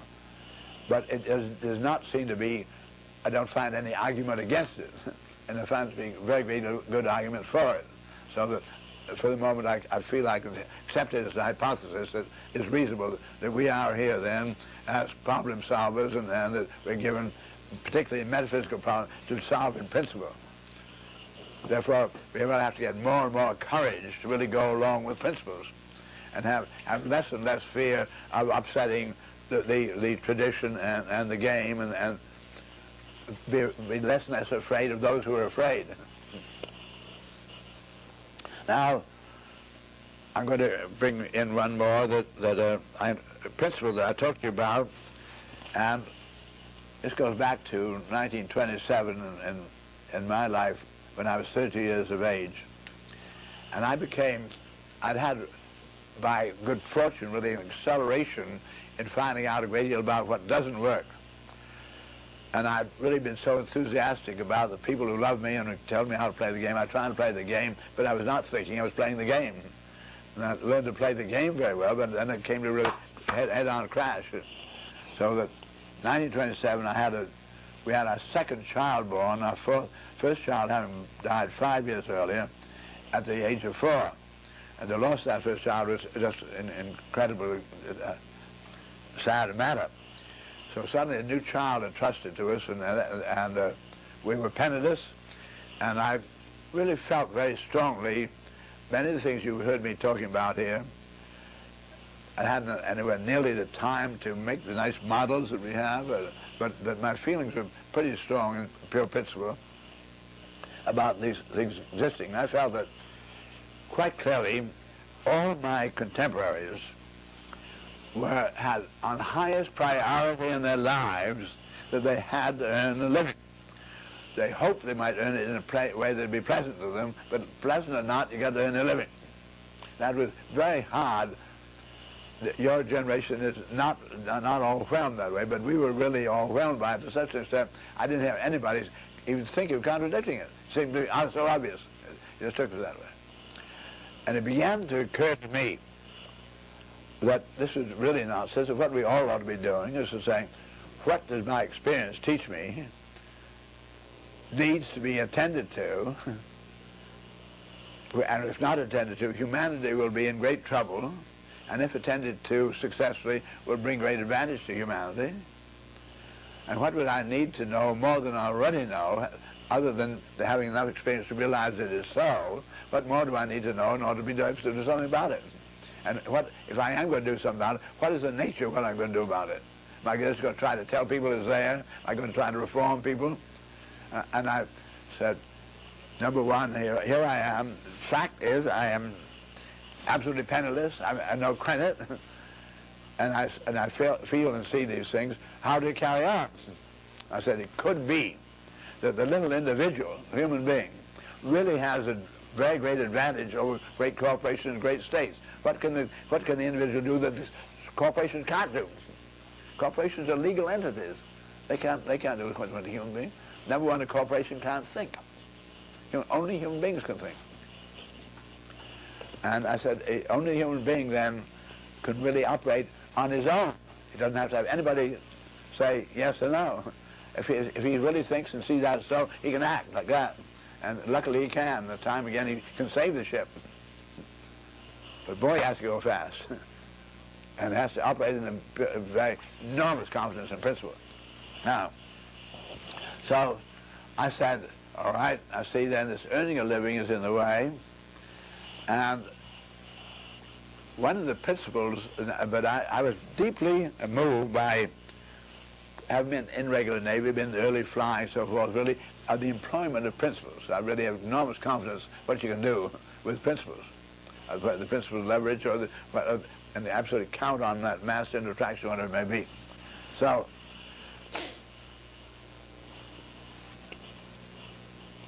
I've mentioned to you earlier the fact then that the human life on board of our planet, as mentioned earlier today, concept of man possibly having a very important, really a very central function in the universe as local monitor of problem solving. And in those terms, assuming that human beings are then necessary, needed, not here just to be pleased or displeased, not to do things just from the viewpoint of the ignorance of little man, but something to do with the great wisdom of an extraordinary integrity of the universe, then assuming then that pattern of human beings being necessary and useful to the universe, and the ability to have them on board, requiring then that they do take on energy and take it on associated with extraordinary ways. We'll call it digestion, very coarse, crude words, what really goes on when we put energies aside and what goes on, very routing to glands. We don't know much about this. But the point is that in order to be able to have that carry on, to re-energize us and carry us so forth, we do have to have all this great ecological phenomena. Because we need radiation, we need energy to start off with, and mammals can't take it through the skin. So I've talked about that with you before. Vegetation having to impound the sun radiation, and vegetation having to be rooted. I give you all those reasons. So then with the vegetation all rooted, and this is then the vegetation rooted there, in the chemical process of the photosynthesis, giving off various gases, making other gases, but giving off gases. And the gases given off by the vegetation would soon occupy the whole of the atmosphere, and the vegetation would be able to carry on no more, because it needs another kind of input gas. Therefore, all the mammals are designed to take in the gases given off by the vegetation and convert it, and we use what we want, and then we give what we give off is what the vegetation needs. So this incredible reciprocity design that human beings pay no attention to as they begin to open up real estate developments and knock down trees. Nobody's talking about this, about the respiratory gas exchange. There's not an end to calculating at all of any town planning or engineers. Nobody. All right, we find then that vegetation rooted, and vegetation being rooted cannot reach other vegetation to procreate. And because it then can't reach it, then we have all the insects, butterflies, extraordinary creatures, worms, crawlers, flyers, swimmers, going back and forth between the vegetation, which do all the energy impounding, and going after something in that vegetation and inadvertently cross-pollinizing. So in order to have the whole thing regenerative, we had to have then all those creatures given chromosomic drives so that honeybee is designed to go after his honey. Just goes into one flower after another and inadvertently knocks off pollen. Again, precessionally at 90 degrees. He goes this way, and the result is this way. Whether he gets honey or not is absolutely, nature gives him that, so he'll do this little trick. But the honey business is not, the big thing is to regenerate the total system. I find that the human beings, being given hunger and thirst, and all go after them their honey. And they inadvertently didn't mean to, but we had side effects again, 90 degrees, to make babies over here. So then they got a responsibility. The baby knows they're given an urge to look out for that young. So they got the side effects here bothering them a lot, and they got to get out more of that honey. And so they learn then, I can grow peas, and he makes him shoes, and makes more shoes than he can wear, and I can grow more peas than I can eat. We want to exchange them.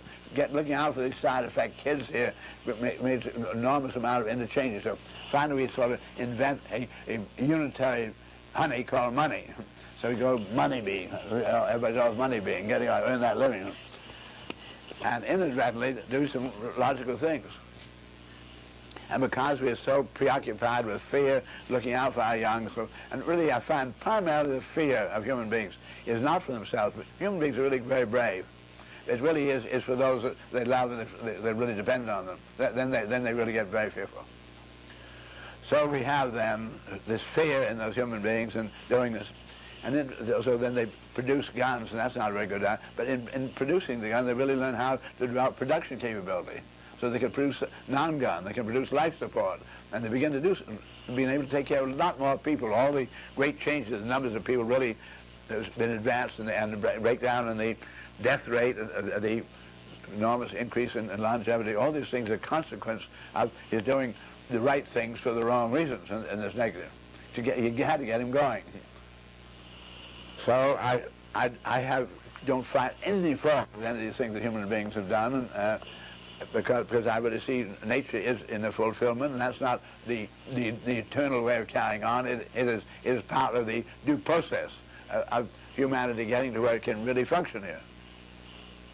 So then I see that what nature is really doing then is really precession. It is 90 degrees.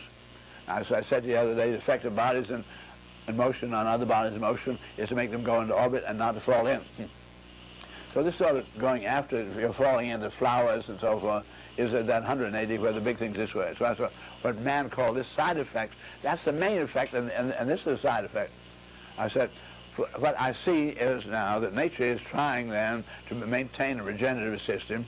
If then I give up altogether the idea of wasting my time money hunting, and I really commit myself to what needs to be done and begin to employ the principles, I may really find, since that's what nature really wants to have happen, I may find I'll get on.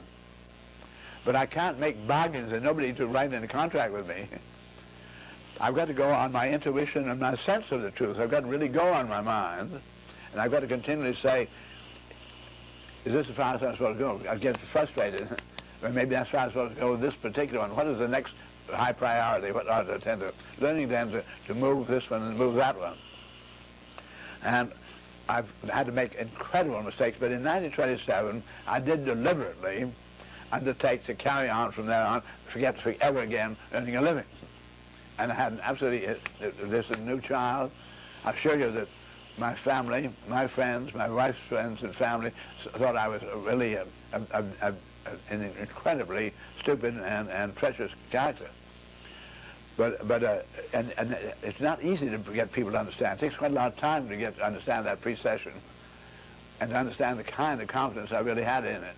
But I said, if I can prove that I'm just the right one to prove it. I want to prove what an average, healthy human being can do with the faculties we are all given if he's really disembarrassed this nonsense of earning a living. In view of this sudden accumulation of information, which was very different in my day from what had been in my father's day. I said, we're probably at a critical moment when we're supposed to be behaving differently. So we need to have somebody who is penniless make the experiment, see if you can get on. So that's exactly what I did. Now, when I find myself being introduced to many audiences, because I do really meet thousands of them, and often usually being introduced in very generous ways, being called names like genius. And I hurry to point out that everybody is born genius, and that if there's anything important about me at all, is that I am a demonstration of what an average healthy human being can do if he's disembarrassed of the nonsense that you have to earn a living and really commits himself to what the universe is trying to do. Now, I'm now so confident, having been going through this for almost a half century. And I'll show you that getting on was difficult, but it's a big, slow cycle. And there's no place where you can ever say that I'm being supported now for what I did there. It's completely disconnect. Simply a matter of acting in integrity, and you find somehow or other get on. There are a set of complete inadvertencies that begin to happen where somebody asks you, give a talk you didn't know they're going to want you to talk, and they have very surprising fun to do it, so that takes care of this particular. You never had, you can't, it's anything but a capitalist kind of game of building up, but just that I find I'm willing to take care of more and more activity. My income has increased and increased through all these years to really quite a large amount that goes through our books today, but I spend every bit of it. And I must continually be spending it trying to make judgments that this really might get humanity somewhere. And there are enormous numbers of young people who have very important ideas, and you've learned enough about, is that one that really might get humanity somewhere? So that's the kind of game I live in. Therefore, at this point in my life, I don't feel that I'm being treacherous to a young world when I say you can really forget altogether earning a living, provided you really commit yourself to the other man. If you're doing something that's sort of make you feel good, if you're playing an ego, you will like Mr. Important. don't do this. You can only do this, you really commit yourself truly, centropically, the idea, and synergetically, it has to be everybody and nobody. And really out and out.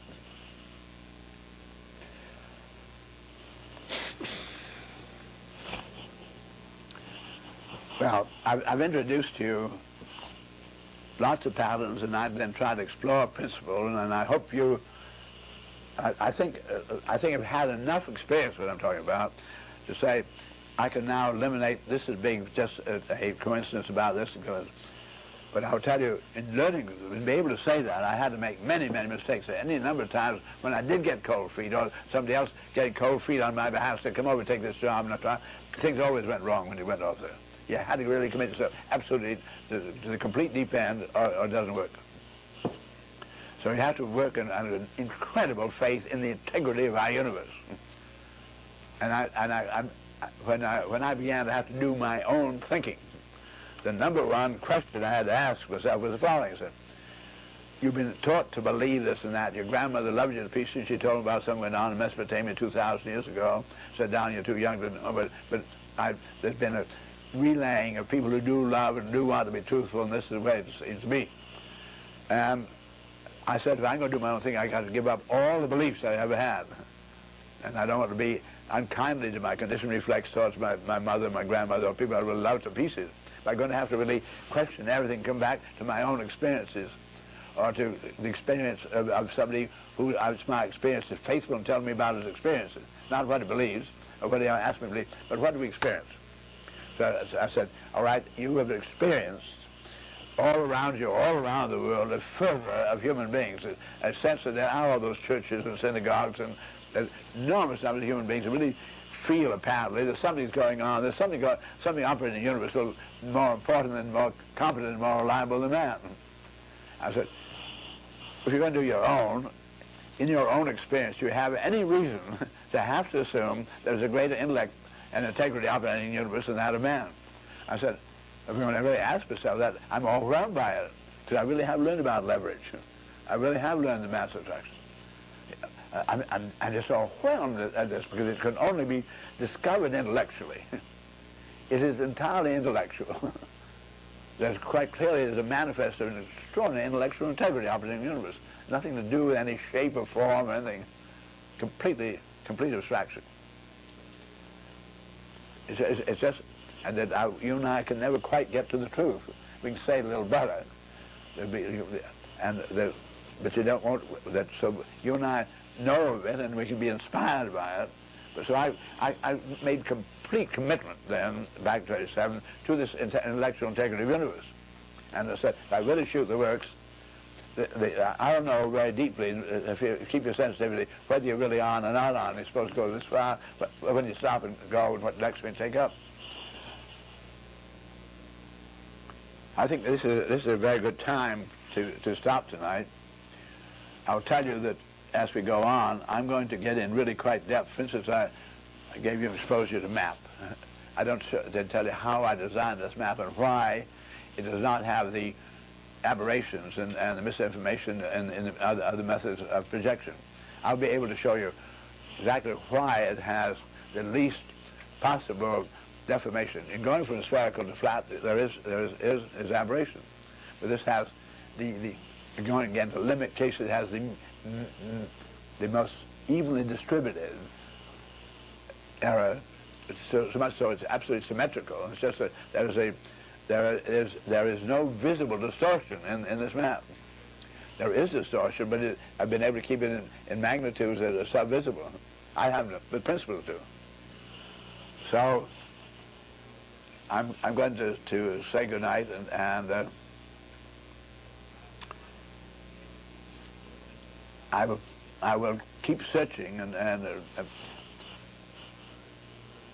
didn't know what I was going to say the first time. I haven't known really what I was going to say. I want everybody to realize the reality of this, and I'm sure hope the picture doesn't take out a moment of thinking, because I was thinking very hard in there, and you were thinking hard. That's very much a part of this picture. And I am going to be able then to hold this tapestry together. And now I've said enough so I really begin to see and think about other things that I know, and I will not be quite as slow in introducing them. The things are going to move really very rapidly as we get into details of various areas. I will then get over to this comprehensive anticipatory design science and get into what it is you and I, what I've learned as strategies that a little individual can employ and how it can be most effective on behalf of his fellow human beings. So, good night.